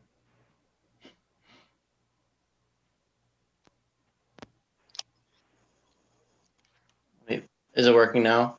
Okay. Sorry about that. So just to give a brief update, the open space and rec plan has been before you a couple times.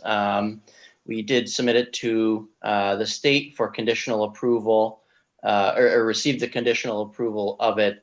We've since made updates to that plan, and we are looking for endorsement to resubmit back to the state with those adjustments for final approval.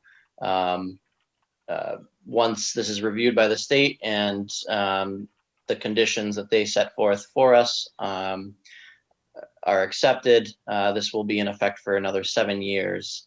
So we will be looking to probably update within that 7-year timeline, but obviously that'll be a culmination of effort that, from my understanding, has taken quite some time to come to the finish line, but we are finally there. So,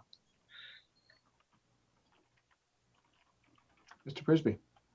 Chris, thank you. If I'm not mistaken, the present open space and recreation plan that we have online dates back to 2007. Correct. Okay. Could you tell us how, if at all, this open space and recreation plan differs from that open space and recreation plan concerning a determination about what open space should be protected? I'd have to look back at the specifics. So some of those details of the plan. So obviously this was prepared before my time, and we've been kind of putting the final efforts in. That specific detail, I don't, off the top of my head, I'm not sure how it differs from the 2007 plan. I could look into that and provide a memo. Who specifically drafted this? It says it's prepared by CMRPC, right? Yep. Yeah. So CMRPC was our consultant, and Mimi Kaplan is the consultant that worked with it. I believe CMRPC had she took over from a previous consultant that was working on it. David Robbins was the chairman of the Open Space and Recreation Committee, and certainly was integral in bringing this effort from its beginning to the final stages that it is now. And outside of just having the plan available for us for our reference as we move forward with Grafton planning, are there any other ancillary benefits to passing this? So the reason why I ask, for instance, is there is a housing inventory plan that we have to submit. I think it's every 7 years or so. And unless it passes with the board, when we create affordable housing in Grafton through the Affordable Housing Trust, if we don't have that subsidized housing inventory plan available and passed, then none of our units go toward subsidized housing. So we would in effect be shooting ourselves in the foot. And those units wouldn't count towards 40B. I'm wondering if there is a similar motivation here or an ancillary benefit that I'm not aware of. Yeah, so I don't know the specific grants that Grafton pursues under that the open space recreation plan applies to, but I know there are a number of grants that we do look for annually.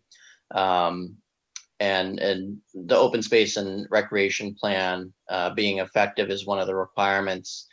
So with the conditional approval, we've been able to apply for those grants, but without those conditions being satisfied and accepted by the state, the funds cannot actually be issued. So I think the major one, sorry, I think the major one that comes into play there is the land grant. I think without your open space and rec plan being in place, it either makes you less of a priority or you're not eligible to receive the funds. I can't remember which, but that's one of the big ones that I know is impacted by that. Yeah, I figured it was something like that. All right. I have a few more questions, but other people can go if they want to. Any other questions for Mr. McGoldrick on the open space plan?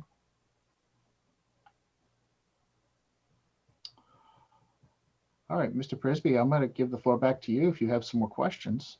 Yeah, look, and Chris, I apologize. I did get this in my inbox a couple of weeks ago, and it was just within the last few days that I was able to go through this. So I'll ask you some questions. I probably should have just done this offline, so I apologize. But part of this is important, again, to do in open meetings because, providing an open space and recreation plan is laudable for a couple different reasons. Number one, it helps inform the vision of what this community ought to be, at least in some part. And number two, because obviously it opens up our ability to get grants, which offsets the amounts of money that taxpayers have to give to us to protect things they want to protect. That having been said, one of the things that I've been frustrated by recently, in particular with regard to our conversation about 59 Pleasant Street, which I came to realize wasn't really about 59 Pleasant Street at all, that little parcel of land. It was really about a vision for this community and who should feel the burden for all the things that we say that we want. We want open space, we want recreation, we want housing. And there is a natural tension between these things. So when we were talking about 59 Pleasant Street, what I did was I went back to the 2007 open space and recreation plan because I asked myself, is that field there at 59 Pleasant Street even the sort of thing that the town had contemplated saving under its plan? And it turned out the answer to that question was no. That under the 2007 open space and recreation plan, there was sort of what I thought was a very reasonable approach, which was we'll sort of do the best, and I'm paraphrasing here, but we'll do the best we can. We want to save and maintain the parcels that really are iconic or scenic or historic and really speak to the character of the community. But other than that, we're protecting woodlands, we're protecting animal habitat, and we're protecting wetlands, most importantly. And those are the priorities. When I was going through this, I didn't see any of those priorities. In fact, what I saw was sort of the opposite. If you go to page 100, goal number 2 is protect and conserve Grafton's land resources. And objective 2.1-A is amends Grafton subdivision rules and regulations to say that they require retention of open space for wildlife corridors on all parcels located between or adjacent to open space. Well, that sounds great, but we never had a discussion about how that would impact development. Would that actually make it more expensive? Would that decrease development? Objective 2.1 is permanently protect those town open space resources necessary for protection of recreation opportunities. Well, what's that? 25 Worcester Street was a recreation opportunity for a while until someone decided that it wasn't. Now it's an affordable housing trust opportunity. And the affordable housing trust plan that we provided is in direct conflict with this one. So if we voted for that one and we vote for this one, we sit in direct conflict with our own goals. You know, I'll take the argument a step further. The Community Preservation Act is fantastic, but it also encourages one state objective versus another that has been advocated for by the governor and the legislature, which is the creation of more housing. So now I'm watching my tax dollars go to preserving open space because people with houses like open space. But at the same time, my state is fighting over here to create additional housing opportunities. And I know that, you know, there's all sorts of, you know, 40R and all that, but and that's all well and good. But at the same time, I can't say that I am going to vote for this and then at the same time be in favor of the other plan that we already passed. So I would want to know from Mimi Kaplan, you know, what process was undertaken beyond polling 698 people and asking them, you know, do you like recreation? Do you like parks? Everybody's going to say yes to that. Do you want cookies? Yes. Well, that one will give you high cholesterol. Well, you know, tell me that, you know. So I appreciate this for what it is meant to be, but I'm not comfortable saying yes to this right now because there's some things in here that I can't say that we ought to endorse as goals. I think we need to have a thoughtful discussion about that. So I would prefer to hear from the person who drafted this about the process, the policy implications here, and what we're really saying if we say yes to this. Yeah, I think those points are heard. I would know, I do know that as a requirement, there are extensive public workshops that are required for the development of these plans. I'm sure that those were held, those were before my time, but I'm sure that those requirements were met. I can look at the turnout of those. To be frank, a lot of times with these plans, you don't get a full representative in those turnout. You know, it could be, it's a snapshot of the community. And a lot of these plans are just. And anytime you have those things, not only is a snapshot of the community for people who live there, but it's oftentimes for people who are concerned about that particular thing. And, you know, as Doreen had mentioned at the 59 Pleasant Street discussion, yes, we're here to represent the residents of Grafton, but I take sort of a different view of this. We're not only here to represent the residents of Grafton who are here now, we're also representing a vision for Grafton for residents who are not here now. And that's what preservation is. It's not just for people who are here now, it's for people who may be here in the future. And those people who may be here in the future also have sometimes conflicting needs, including housing, right?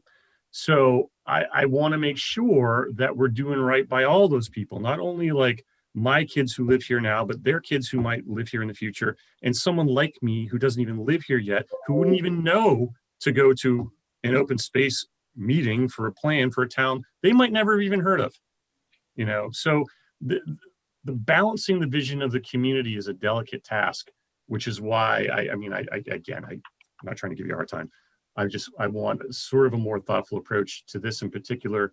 And I think it also speaks to our need for a master plan so that we could start to have these larger discussions. Because we've gone without one for 20 years. And that's where I wanted to kind of touch base, where I think the fact that each of these plans, like you mentioned, the housing plan, and there's always going to be tensions between that. I think without having an effective master plan, it's hard to bring those all. It presents a challenge to bring those objectives all in line. Where what we may do is through the master plan process, we can even do revisions to these plans to more align those goals with what comes out of the master plan. We don't need to wait 7 years for that. I'm actually in favor of doing the process. If it's a smaller process to revise it, sometimes you can even get that to kick the deadline even further. So I think you can always revise them earlier if we come up with a master plan to get more cohesive overall goals. A lot of times these plans become one section of the master plan, and so we can update them that way. But I think this is a great conversation to have, and that helps me in moving forward. That we'll look at where those conflicts are when we identify them. We can do better at aligning them in the future. Mr. Fazio. Thank you, Mr. Chair. Yeah, I want to say thank you to Mr. Prisby for bringing that up. I think it's a great discussion to have. And, what happened with 59 Pleasant Street was an example of a process where public input was taken on. And, we had a piece of land that hadn't been used for a long time. And then it becomes, when we go to vote on something, we have to go through the process as is, but now we're presented with something that could potentially be conflicting with housing. And so I think it sort of drives the discussion of how much we need an updated master plan. And Chris, I appreciate your work on, starting to put things together and taking a look at the whole vision for the town, because, what we vote on today, and having an overall strategic vision for the town may even continue to go through these like small pocket processes with public input that could change the direction. And sometimes those are good things, and sometimes those delay things that the conversation should have been had beforehand. So it's never perfect, but I think overall this is a really great start, and I really like what's been put together here. So thank you for your work. Any other questions or comments, Mr. Often? Thank you, Mr. Chair. Yeah, I sat in on a couple of those CMRPC meetings that contributed to sort of the community input part of this open space plan, which I thought were pretty well done. I'll tell you, they were not what I would consider super well attended. I think the one that I went to probably had 50 or 60 people there, which was pretty good, in a high school gymnasium with a bunch of maps laid out and everything. And it was a fairly lengthy process. I think it was a good couple of hours that we sat and looked and made decisions about which streets and areas were important in Grafton, sort of what our priorities were, whether it was wildlife corridors or beautification or recreation, passive active recreation. What's the sort of priorities that you would have for open space in Grafton? So it was a pretty thorough, good process. But like all of these processes that we have in town, you're going to get those people that are interested in that particular topic, as Mr. Prisby mentioned, but it's not necessarily a good representation of the wider population. But that's what you have to work with. And I think, these plans tend to reflect, where the interest is within the community. And I think it's a reasonable approximation of, where the town is at, just like master plans and housing production plans and all the other things. You're going to get a perspective based on the people that show up. I think, I guess, hearing what you're saying, Mr. Prisby, I think maybe a discussion that we need to have specifically after the 59 Pleasant Street process that we went through is, how do we want to think as a board about how we deal with chapter land and our way of thinking about it. Because I really did a lot of thinking about, what my underlying motivations were in voting the way that I voted and thinking about that whole process. And, I really do support both affordable housing and housing affordability, which are two different things. And supporting open space and land conservation. So I am in support of all of those things, but I also recognize that we have finite resources to deal with in land. And this is a decision that we have to make in the moment, but it's also something that has very long lasting effects and so I think it would be a good discussion to have. To maybe think about a policy or some decision criteria in terms of how we think about chapter land to inform future discussions, to just give some guidance, some very specific guidance around how we think about that. Because, we do have a lot of chapter land. We're going to have a lot of these decisions, and future boards are going to have a lot of decisions to make over the coming years. And we're going to have to be very deliberate and selective about the properties that we acquire, because we're just not going to be able to afford all of those properties. As much as everybody would like Grafton to say exactly the same as it is, it's not going to. And we do want to, make sure that we have discussions about actual affordable housing. We need some balance. So one of the things that I did on the back of that discussion and in thinking about it is I looked back at the housing, production numbers. Grafton has done, I looked at all of the GSC comparable communities. Grafton has done just about as well as anybody in terms of actual housing production in our town relative to other communities over the last 20 years. So I think we have to look at all of the data and decision-making that goes into each of these individual things and maybe have some discussion about what a policy might look like relative to that. Because it definitely got my wheels spinning a lot in terms of, what can we do to support both of those goals. It's not a simple decision. Mr. Prisby. Yeah, and just to follow up on that, it's true. Two things can be true at the same time. Yes, Grafton has done as well as our sister communities in housing production, but our sister communities make up part of Massachusetts, and Massachusetts consistently ranks near last or last in the nation over the past 20 years in housing production. Hence, any number of news stories that you're going to read over. In fact, there's one on the Globe today about how miserable it is to try and find a house right now. And it was like that before COVID. I wish I could say it was just COVID, but it's not. There's just no housing inventory. So two things are true at the same time. Yes, Grafton has kept pace with its population in creating new housing. We are also in desperate need of housing around Massachusetts. And if we were only going to do as well as our sister communities, which we have no control over, then the problem would just perpetuate indefinitely. Because everybody's, again, it's with housing. Everybody's like, yes, I'm in favor of housing, just not here.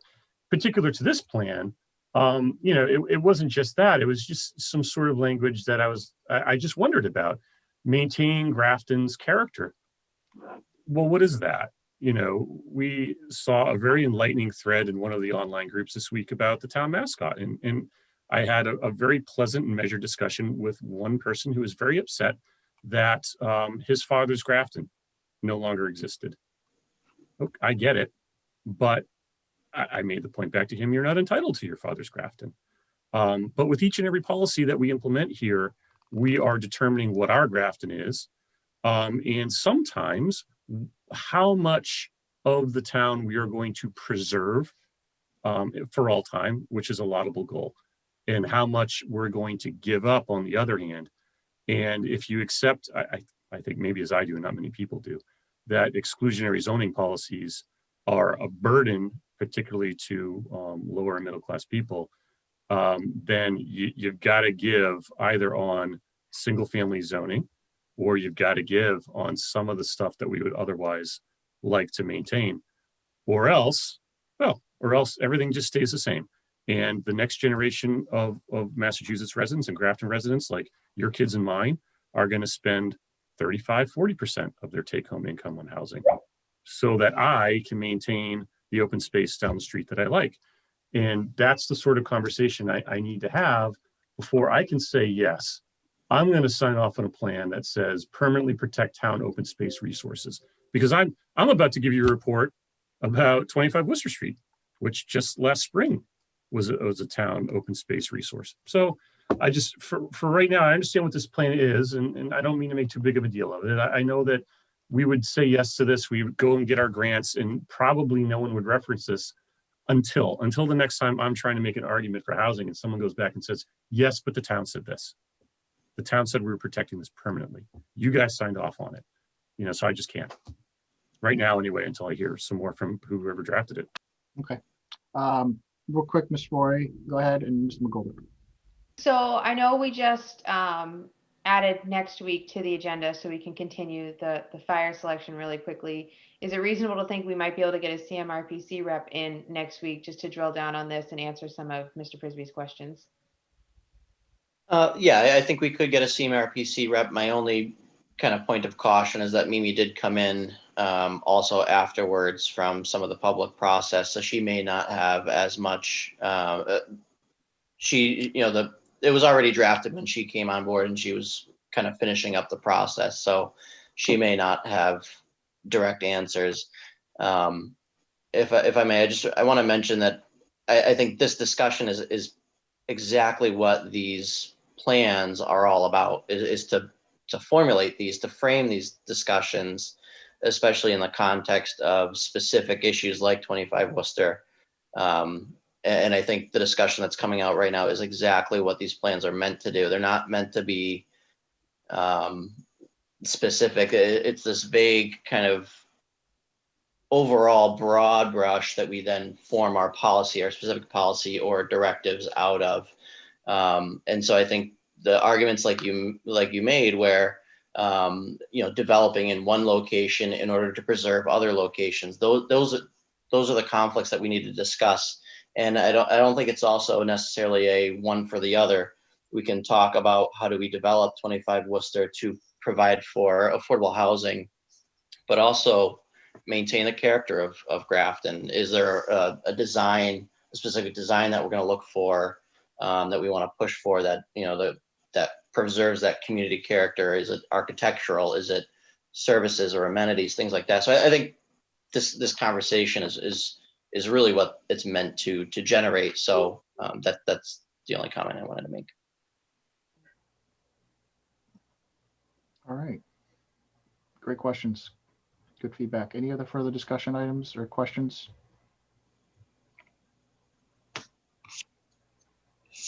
All right, so what I'm hearing tonight is hold off on this, trying to bring someone back. Is that the wish still? Okay. All right, Mr. McGoldrick, we can work on when we can arrange that and get that into our agenda sooner rather than later. I don't know, does the board feel like this is more of a workshop discussion, or do they want to see it on an agenda on a business meeting? Mr. Fazio? My opinion is it would be good to workshop it so we can have a nice long discussion. I think it's an important one to have. Yeah, I agree. Okay. Any questions? All right, well, Mr. Roy, sorry. Is there a deadline this needs to be approved by that you're trying to hit? I'd have to look at the status of the grants, but if we're looking at any grant deadlines for funding, but other than that, we do have the conditional approval. So not that I'm aware of currently. We can bring that back at the workshop if there is anything pending. We'll figure that out. All right. Okay. All right. To be continued. This will be put on the April 13th workshop. Okay. Thank you very much, Mr. Golder, for coming in. Appreciate it. Okay. Thank you. All right. We'll bring that back. All right. Next up here, we have an amendment list for special employees. This is just a continuation from the move we made a couple weeks ago to accommodate CIPC and the Fire Study Committee. So tonight in front of you, you have in your packet consideration tonight for us to amend the list of special municipal employees. Is there any questions from the board tonight about this?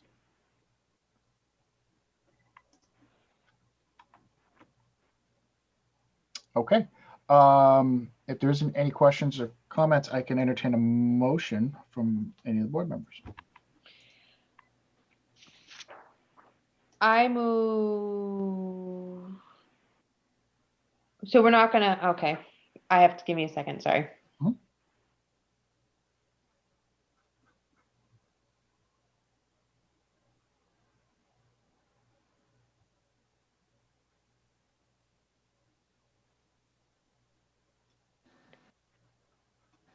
I'm not sure which specifically everyone wants to add.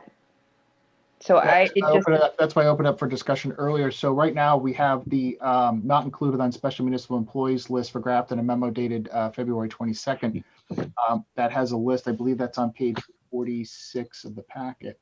Those are a list of committees.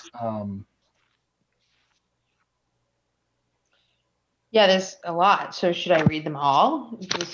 Should we include everybody? Should we? Oh, what's the wish tonight from the board? Evan's shaking his head. No, Evan, can I have some direction, please? If the board is fine with the list, I would just approve the memo as written, rather than read everything on the list. Mr. Prisby? Yeah, I thought we were doing this for a specific purpose. Like we had a conflict with somebody who wanted to be an election worker and be on CIPC. And it didn't make a whole lot of sense to, again, we said it before, we'll say it again, we get the same 100 people showing up here all the time to do the work. And there's some conflicts that are actual conflicts, and there are others that aren't. And keeping somebody from attending a polling station because they're on CIPC didn't make any sense to us. So I thought that's what we were doing. Am I wrong? Yeah, but you're right. But it brought back a bigger discussion because we haven't updated our list in years. And typically this is something that is done on a more regular basis that previous boards either, just through, I don't know, I'm not going to judge, but it just wasn't done. So here we are tonight. If we can push this off to the next meeting, if people want some more time with the list. Ms. Roy. I guess, what's the benefit of excluding people? Why even have a list of people that they can't? I can jump in if you'd like. So the idea is that there might be certain boards or committees that you don't want to be able to serve on multiple positions, right? So there might be boards that you want to consider that they should only be involved in that because of what their role is in the community. And then there's other ones that you wouldn't care, like CIPC and the polling worker, right? What difference does that make? I'm actually trying to think of a conflict in my head that I'm not coming up with, but finance committee and no, that doesn't work either. I'm sorry. I can't think of that. I could give you an example. So DPW Facilities Committee, okay, there are certain members who are on the DPW Building Committee. So, that would be one in particular that we should consider. But, looking to Mr. Prisby's point, there's only a finite amount of people, and a lot of people who are just, municipal nerds like ourselves here tonight, they serve on multiple committees because of their interests. So personally, I'm fine with allowing multiple boards serve, with their, I don't want to stymie anyone's interest. And I agree with Mr. Broussard that if there's something that the board wishes to make a change tonight, I get that. And that's really what we're here for tonight. So, Mr. Fazio. Yeah, I don't know how we would make the determination tonight of eliminating people from this list. And, most of the time we make the appointments anyway. So even if we felt like there was a conflict, it would, unless it's elected, it would come before us and we could make that determination then. So. Yeah, for example, I don't know if select board can be assigned special municipal employee status. Like that's that's one up there that probably should be taken off, because Okay. there's Mass Sure. General Law that states what they can and can't do. So select board's a great example. They shouldn't be an election worker because they might be running, right? So that makes sense to me to not include it. So honestly, the only way that I can see to do this is just go line by line and list committees. Who do we think should remain on the not included list, and include everybody else? You know, CIPC, I don't believe should remain on this list, but there's a lot of other people. You know, the What If LPG Facility Advisory Committee, are they still around? Like, I mean, we should probably look at this. I mean, obviously, Super Park Study Committee, that doesn't exist anymore. So I think there's a lot of updating between putting people on the list and just removing them altogether. So who would vet this besides us just doing line by line right now, or giving us a more updated list next time? So the select board's appointments would be vetting this, or we look to see if there's, for example, I see CPAC on there. CPAC meets regularly, okay? So they're still a functioning committee. As for the What If LPG Facility Advisory Committee, I believe that meets only as needed, and I don't recall the last time. I think it's been years since they've met. The Bylaw Study Committee, again, that's something that's prescribed every 5 years in our charter. No one ever serves on it. It's always it goes out there. I don't know the last time when we published it, but that might be something, you know, again, we might want to include as a special municipal employee, because you might have someone on the school board serve on the Bylaw Study Committee. I just put that as an example. Mr. Chairman, Yes. would you like myself and Joanne maybe to go through the list and make a recommendation to you as to what we would see? Either they don't exist anymore, they don't meet, it's not as important, or also that would seem to be in direct conflict with something else, and then break that list apart for you to make it more conducive to open meeting discussion? Yeah, sure. I mean, I'm fine with that. Like I said, I wanted to bring this to the board's attention to see if, you know, what their action was tonight, if they wanted to take any action. So I think that's a wise move, especially if a lot of us don't know really, you know, what committee is still active and which one needs it and which one doesn't. So if that's fine with the board, we can put this on a future agenda item, and we can give Evan and staff some additional time with some feedback to us. All right, I got some thumbs up. All right, nods of heads. I like that. Okay. All right, we'll put that.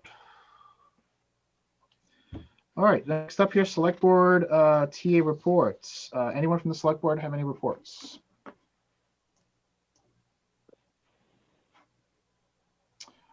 Mr. Brisby. Yeah, sorry, I almost missed it. So we're going to have an Affordable Housing Trust meeting on Thursday. We got the conceptual designer proposal back from the engineer, and we're going to be going over that on Thursday with the trust. And then once we have discussion on that, I'll be reporting back to you. But there's progress on 25 Worcester Street. Great. Mr. Brisby, I do have a question for you. As our rep on Affordable Housing Trust, and I know this isn't really in our purview, but I've heard some kind of rumblings about, I don't know, getting some dedicated staff time, especially with managing the COVID-19 emergency rental assistance program that, you know, this town put forward a few months back.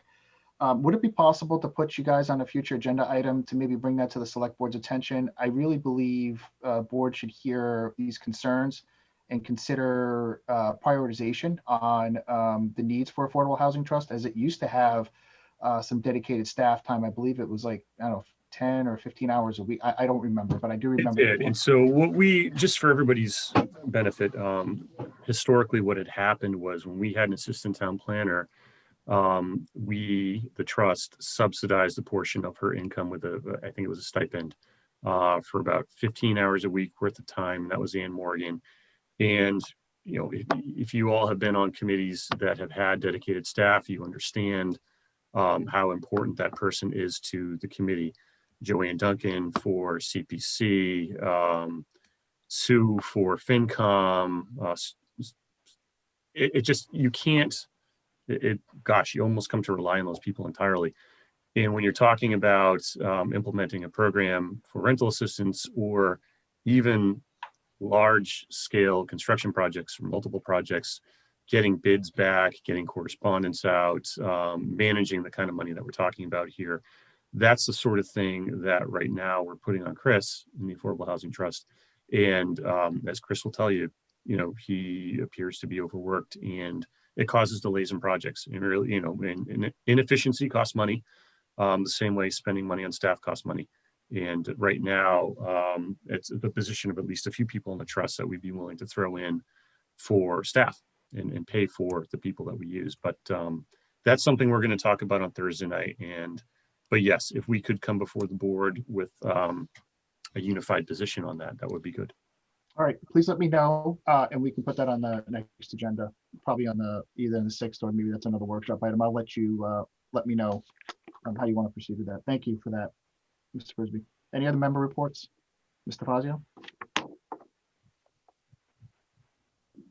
I just want an understanding about affordable housing. So I'm very much in favor of having a staff member for what it's worth. But as far as the board's decision on this, are we just making the recommendation to RTA, or how does that look? Does because I just also want to be mindful that we now have a full-time TA in place and that he's in charge of the operations. And should the Affordable Housing Trust also be having that discussion with him first? Or is this kind of a conversation of like, yes, we support this and we want to make this recommendation for the budget? I just want to have an idea of how we expect this to play out. Yeah, there are overlapping bounds. We don't have the authority to hire anybody on our own. So I know Bruce Spinney, who's our chair, is either has or is going to have a conversation with Evan about perhaps getting somebody else. I know that Bruce had that conversation with Khadr. And I think the message was just wait until, somebody else comes in and gets a better feel for staff management and time management and all that. Certainly, obviously, we want to be respectful for that. I think the goal here would be to bring things back to the status quo that we had prior to Ann leaving, which I think was around 2017. So that would probably, and I'd say probably almost definitely be up to Evan. And to the extent that he's looking for input from the board, or the board had concerns, then certainly the Affordable Housing Trust could come before the board, as it does from time to time, and explain what we're looking for. Great. All right, any other select board member reports? Oh, Mr. Prasad. No, I just want to circle back on that. I have had preliminary conversation with Mr. Spinney. We're going to sit down probably in the next week or so and talk that through.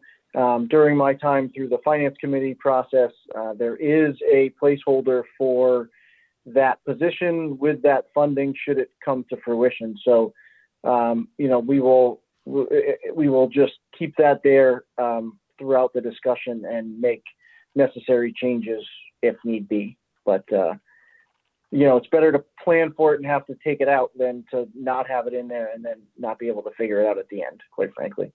Okay. Yes, Mr. Austin.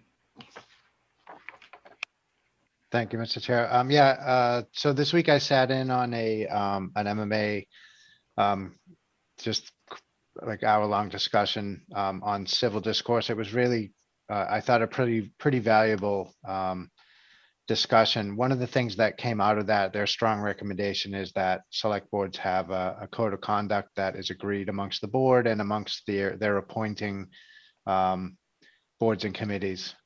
So I thought that it sort of reminded me that one of our goals for this year was to do some policy review.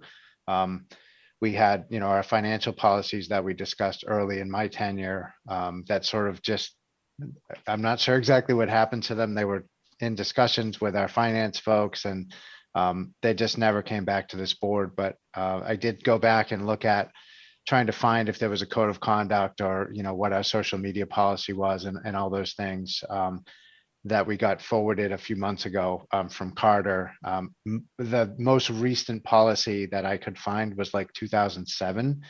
So I think I'd like to I guess, plant the seeds that it would be a good idea for us to sooner than later have a workshop on policy and to start thinking about a systemic approach to working with staff to update our policy environment, because I think it's important for starting with things like our financial policies and perhaps our social media policies and codes of conduct. And there's a bunch of, we could contemplate some new policies like how we think about chapter land and some other things. So I think I'd like to just have a workshop to discuss how we proceed ahead with review and update of our policies to just get, basically it's something that I think is a continuous improvement type of approach that we'll have to take.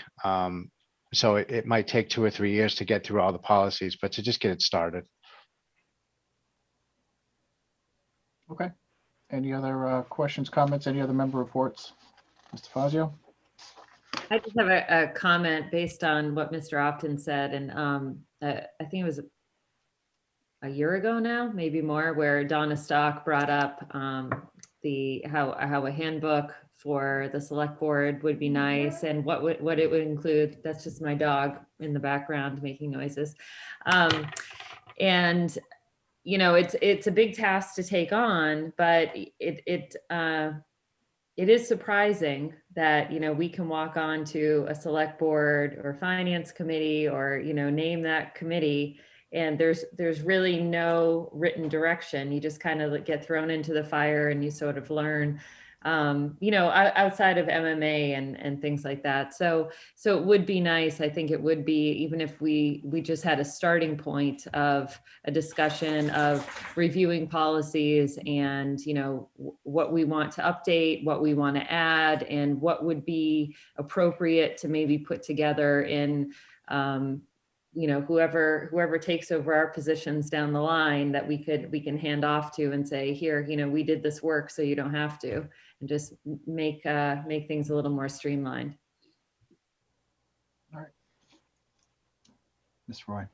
So the MMA does have a handbook for selectmen, but to make it more specific to Grafton would be ideal. Any other select board member requests, or reports? I have one. So I attended, and I won't steal Evan's thunder here.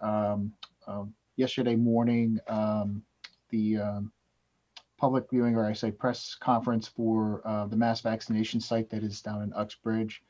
I got to tour the facility with Mr. Broussard and myself, and with our local state delegation, Senator Michael Moore and State Representative David Meridian, and other local community members, town administrator from Upton, Northbridge, Uxbridge, and other select board members and boards of health. And I have to say, I was thoroughly impressed with what the Uxbridge Board of Health had done in a very short amount of time. And I think it's a great asset that we have a mass vaccination site here in southern Worcester area. So if people need or desire to get their vaccination, and I encourage them to do so, that they don't have to travel to Gillette or anywhere else out in the northern Worcester County area. They can go to southern Worcester County, which is only about from the center of Grafton. It's maybe about 18-minute drive. Very easy to get to if you know how to get to Uxbridge on 122. Lastly, I will say that Worcester County has, I believe, will have now four mass vaccination sites open. I believe that's the most in any other county right now, but seeing how we're the largest kind of geographically, we're pretty well dispersed to handle those areas of population. That's all I have for a member report. If there isn't any questions on that, I can hand this over to Mr. Broussard to go over the TA reports. Okay, thank you. And thank you for covering the vaccine. I'll take it off the list. That was a good overview, and it was a good event. I'm very happy to have been invited to see it and to really see all the hard work that everybody put into that. That's a real home run for the residents of Grafton to be able to go there. So two things I wanted to discuss briefly is the budget. First one is the budget. We've been working on that pretty consistently. If you recall, before Mr. Terenzini exited the position, he had mentioned that he had some kind of low confidence in the numbers and that there were some issues in there. We believe that we have rectified all of those and now have both the true revenue figure and the true expenditure figure, which only differ by, and I realize I'm going to say $55,000, and to the average person, $55,000 is a lot of money. I'm not saying that it's not, but when you have a $7 million budget, $50,000 is not a crazy amount of money to be working in deficit from. So we're gonna continue to make tweaks. We were able to fix everything that the finance committee was looking for. Guidance from the board as far as things for the fire department. We've been able to make all those fixes and actually came out about $1,200 ahead. So the budget's looking really solid now. The only impacts that I don't foresee or do not have calculations on yet are we are currently negotiating with both GMEA and the Grafton Police Union. And so those wind up being unknowns, but we're working kind of quickly to try to have an idea of what we need to withhold into in the budget for those two groups. And we continue to work with FinCom on that. It's been a great process. I'm really enjoying it. I know Mary's enjoying it as well. Saturdays are a little different for us, but it is nice to just have 1 4-hour block where you just bang it out and everybody's in that kind of budgetary mindset. So it's been good. It's a great process, and I'm thankful to be able to work with the finance committee. The bonding update that I have for you is this morning. The finance team and I sat on a bond ratings call with S&P, and so we were able to meet with those folks and dissect the financial prospectus of Grafton. I think it went very well. Our hope is to be able to maintain our current bond rating level, which I think that we will. It would be wishful thinking to think after 3 weeks we were going to be able to jump up. But we pretty much identified what we need to do to try to move ourselves to AAA, and that's going to be something that Mary and I and the rest of the finance team dedicate ourselves to in the coming year, to put in place the policies and financial overviews that we need to be able to make that happen. So it was surprisingly good for the amount of knowledge that Mary and I have about Grafton. So, and the S&P folks said as much, which made us feel pretty good because we were kind of nervous going into it. So the folks from S&P were very impressed that we had only been doing this for a month between the two of us. So hopeful for a good outcome, but that puts us in a really good position for the upcoming bonding and hopefully savings for the taxpayer. So that's pretty much all I have for the current time. Great. Thank you, Mr. Broussard. Questions, Mr. Prisby? I don't mean to put you on the spot, but could you expand on that a little bit? Like what were the things that were identified that we would need to do to get us to go from AA+ to AAA? Sure. So some of we're lacking in some financial policy and policy updates, policy review. They want to see that you're doing that a lot. We also have some of those problems we've identified with, the sewer enterprise fund being part of the general fund balance. There is a whole bunch of things that are important to accounting nerds that are not me, that I don't even begin to understand. That's a good Mary question. She's really the hot shot in that area. But also primarily, it's all about mitigating risk, right? So they want to see that you have good policies around cybersecurity. They want to see that you have good policies and insurance around things like that. They asked us about climate change and what we're doing to mitigate risk from, those type of impacts. And so while we can kind of talk about them in a global way, really having a good understanding of what our policy is and what Grafton's going to do to mitigate all of those risks, that's where the important things are. So we're going to be working a lot in the accounting office, especially to try to. I don't want to sound bashing, but the accounting office seems like it has been chronically left out of the equation. And really, in municipal finance, the accounting office should be the center of the spoke. Everything should come into there, and everything should be vetted and tracked. And that is where your check and balance comes from. And so we really have to bring a lot of our policy back to that accounting office and really drive that home. And I think we're going to be able to do it, and we're going to check the things off the list, and we're going to be AAA. That's our goal. I think we can do it. Thank you. Any other questions for Mr. Broussard? Let us know how we can help. We're right behind you. So, Well, just as a I'll have to write a memo. So the accounting piece that you referred to, that was the actuarial assumptions and methodologies that were discussed in our last bond review. Is that right? Yes. Yep. So a lot of your forecasting, the different tools you're using, and the regular financial practices that I'm sure you're all pretty well aware of, which is how you're using your free cash. Are you putting enough into OPEB? All of that stuff. And there's a certain amount of, you answer how they want you to answer, and they know that as well, but you have to have the bona fides to back it up. So I was very impressed with Mary. I can tell you, she's been here 2 months and she had 95% of what they needed to know right at the top of mind. So that was pretty cool. Nice. That's encouraging. I just want to remind the board, if you recall last summer, we started the discussions around the financial policies that Finance Committee had brought forward to us. There were a few of them here that we were looking for some internal review. I'm going to circle back with Mr. Broussard and Mr. Haddad about looking at a potential maybe future meeting, not in the real near future, but when they feel it's appropriate, and I'll leave that to Mr. Broussard, about updating us with what some of those policies needed to have some review. Some of them, I believe, are 14, 15 years old. So I'd be encouraged. I just want to let the board, it's something I hadn't forgotten, and I will let the chair of the Finance Committee know that this is, I'm sure you've already let him know, Mr. Broussard, but I'll remind him that we discussed tonight, and we look forward to seeing the fruits of your labor. All right. All right. If there isn't anything else, correspondence tonight. All right. We had a couple of letters to us. Any questions from the board?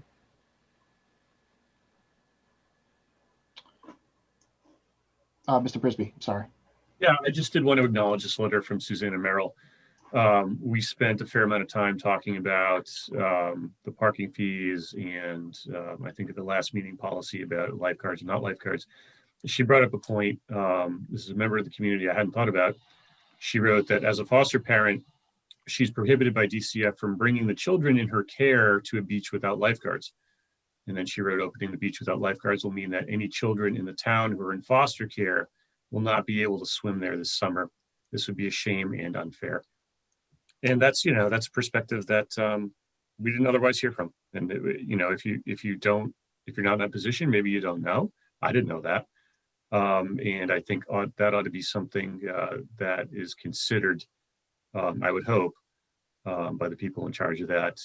Yeah, I understand it's hard and I understand it's COVID, but life is hard. Everybody's job is hard right now. And if you're going to be working for anybody, you're working for these kids to make sure they can go to the beach. So that's it. All right. Any other questions, comments on the correspondence tonight? All right. Moving on here. So we have a discussion here, bringing back the recycling committee charge. And I wanted to open it up to discussion, or Mr. Fazio, if you want to take the floor on this and just provide the board where we're at with this. Sure, thanks. So we had just tabled this for a few weeks, and I wanted to give Evan the opportunity to connect with Harvey, which he's done, and just give him some time to kind of understand the whole process that we're going through and not jump into this the first week. So this is really just a general approach to partnering with Harvey, which we had done years ago and kind of fell to the wayside.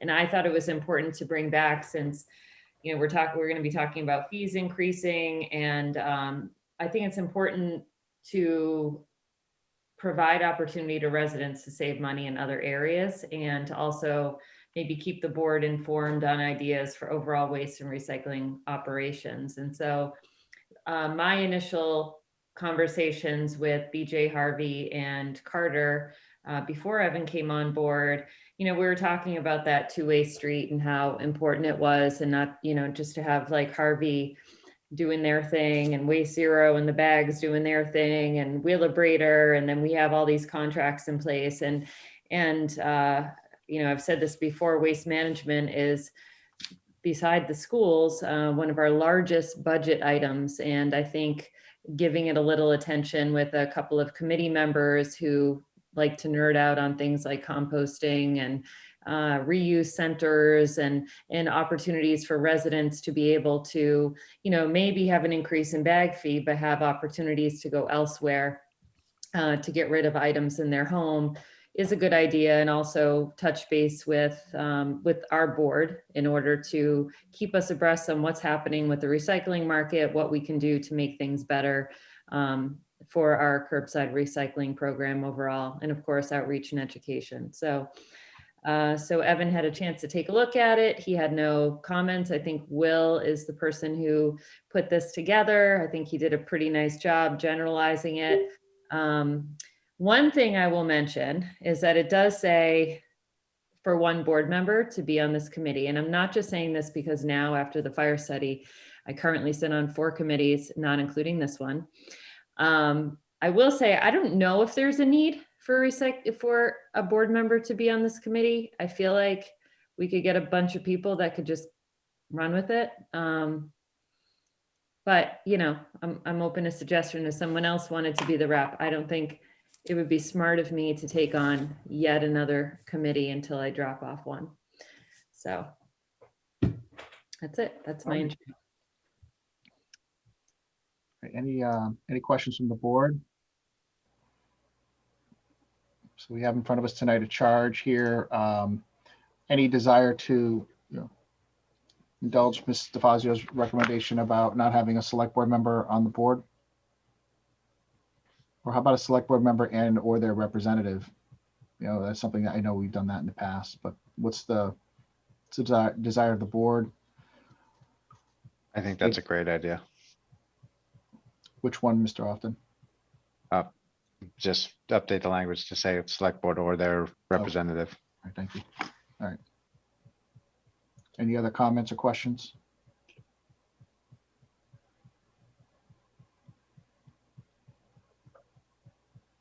Okay.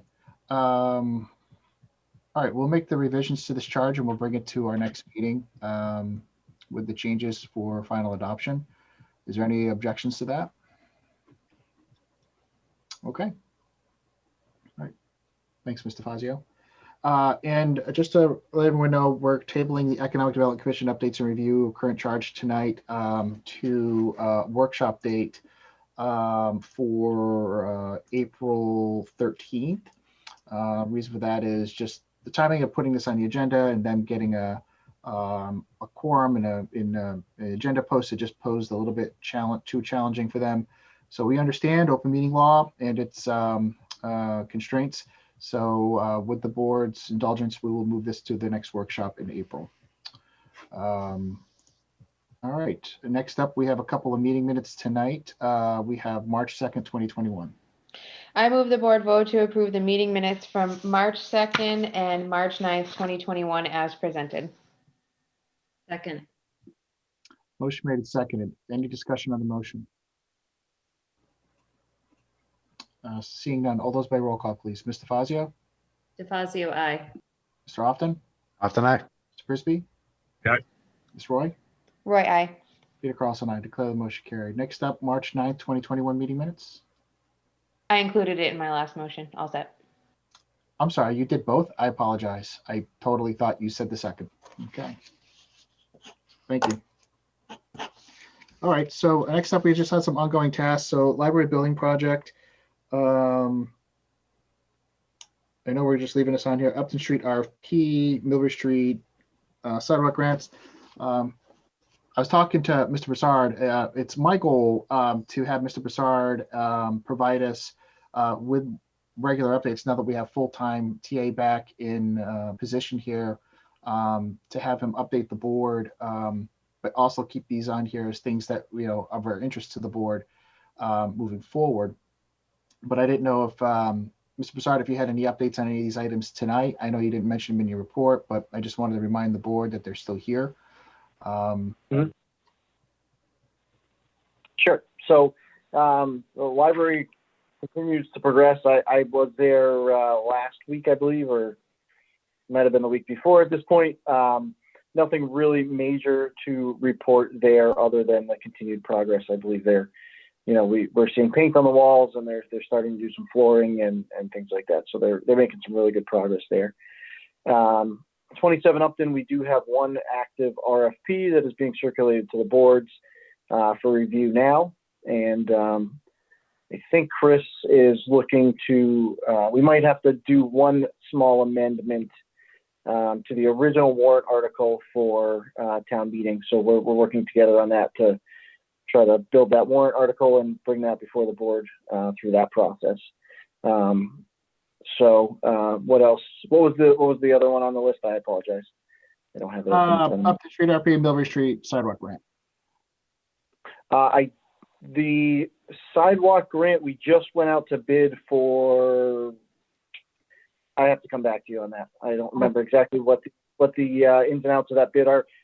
We'll put that together and push that out, I believe, on Friday. So I can circle back with that and have a better understanding to give you at the next meeting.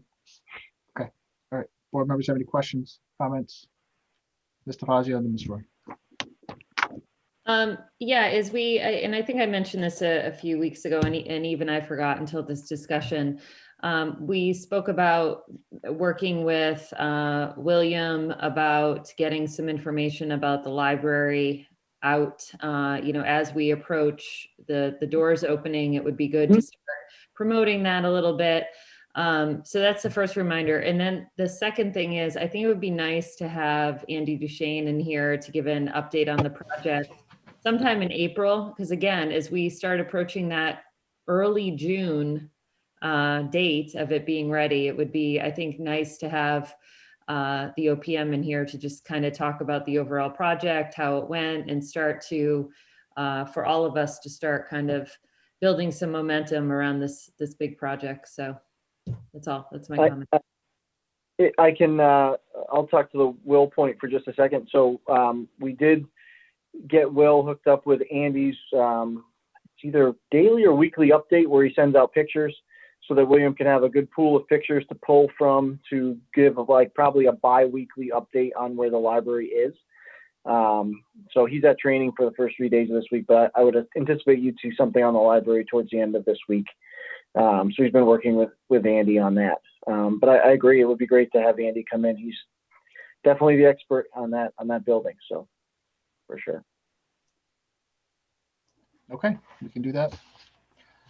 Any other questions? Ms. Roy, you had a question. Can we add to the list, you know, Mr. Often's suggestion of chapter land policy? Throw that on there until we talk about it.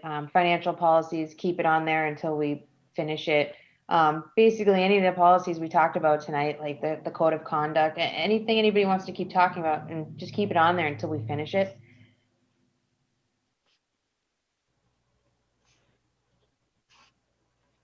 Chapter land, code of conduct, and what was the other one? I'm sorry. Fiscal policy. Thank you. Okay, we'll add that. Okay. Is there anything else? All right, well, thank you very much, everybody. Just a reminder that we will be scheduling a meeting for next Tuesday. That will be March 23rd, 7 p.m. It'll be a limited agenda just to cover the fire department and or any other incidental item that we can fit in there, but it will be a very condensed agenda just to deal with that and get that ball moving. If there isn't any other comments or questions for the board, I can entertain a motion to adjourn. So moved. Second. Wait a second to adjourn. All those by roll call, please. Mr. Fazio. Fazio, aye. Mr. Often. Often aye. Mr. Frisbee. Frisbee, aye. Ms. Roy. Roy, aye. Peter Carlson, aye. We are adjourned. Thank you very much, everyone. Have a great evening.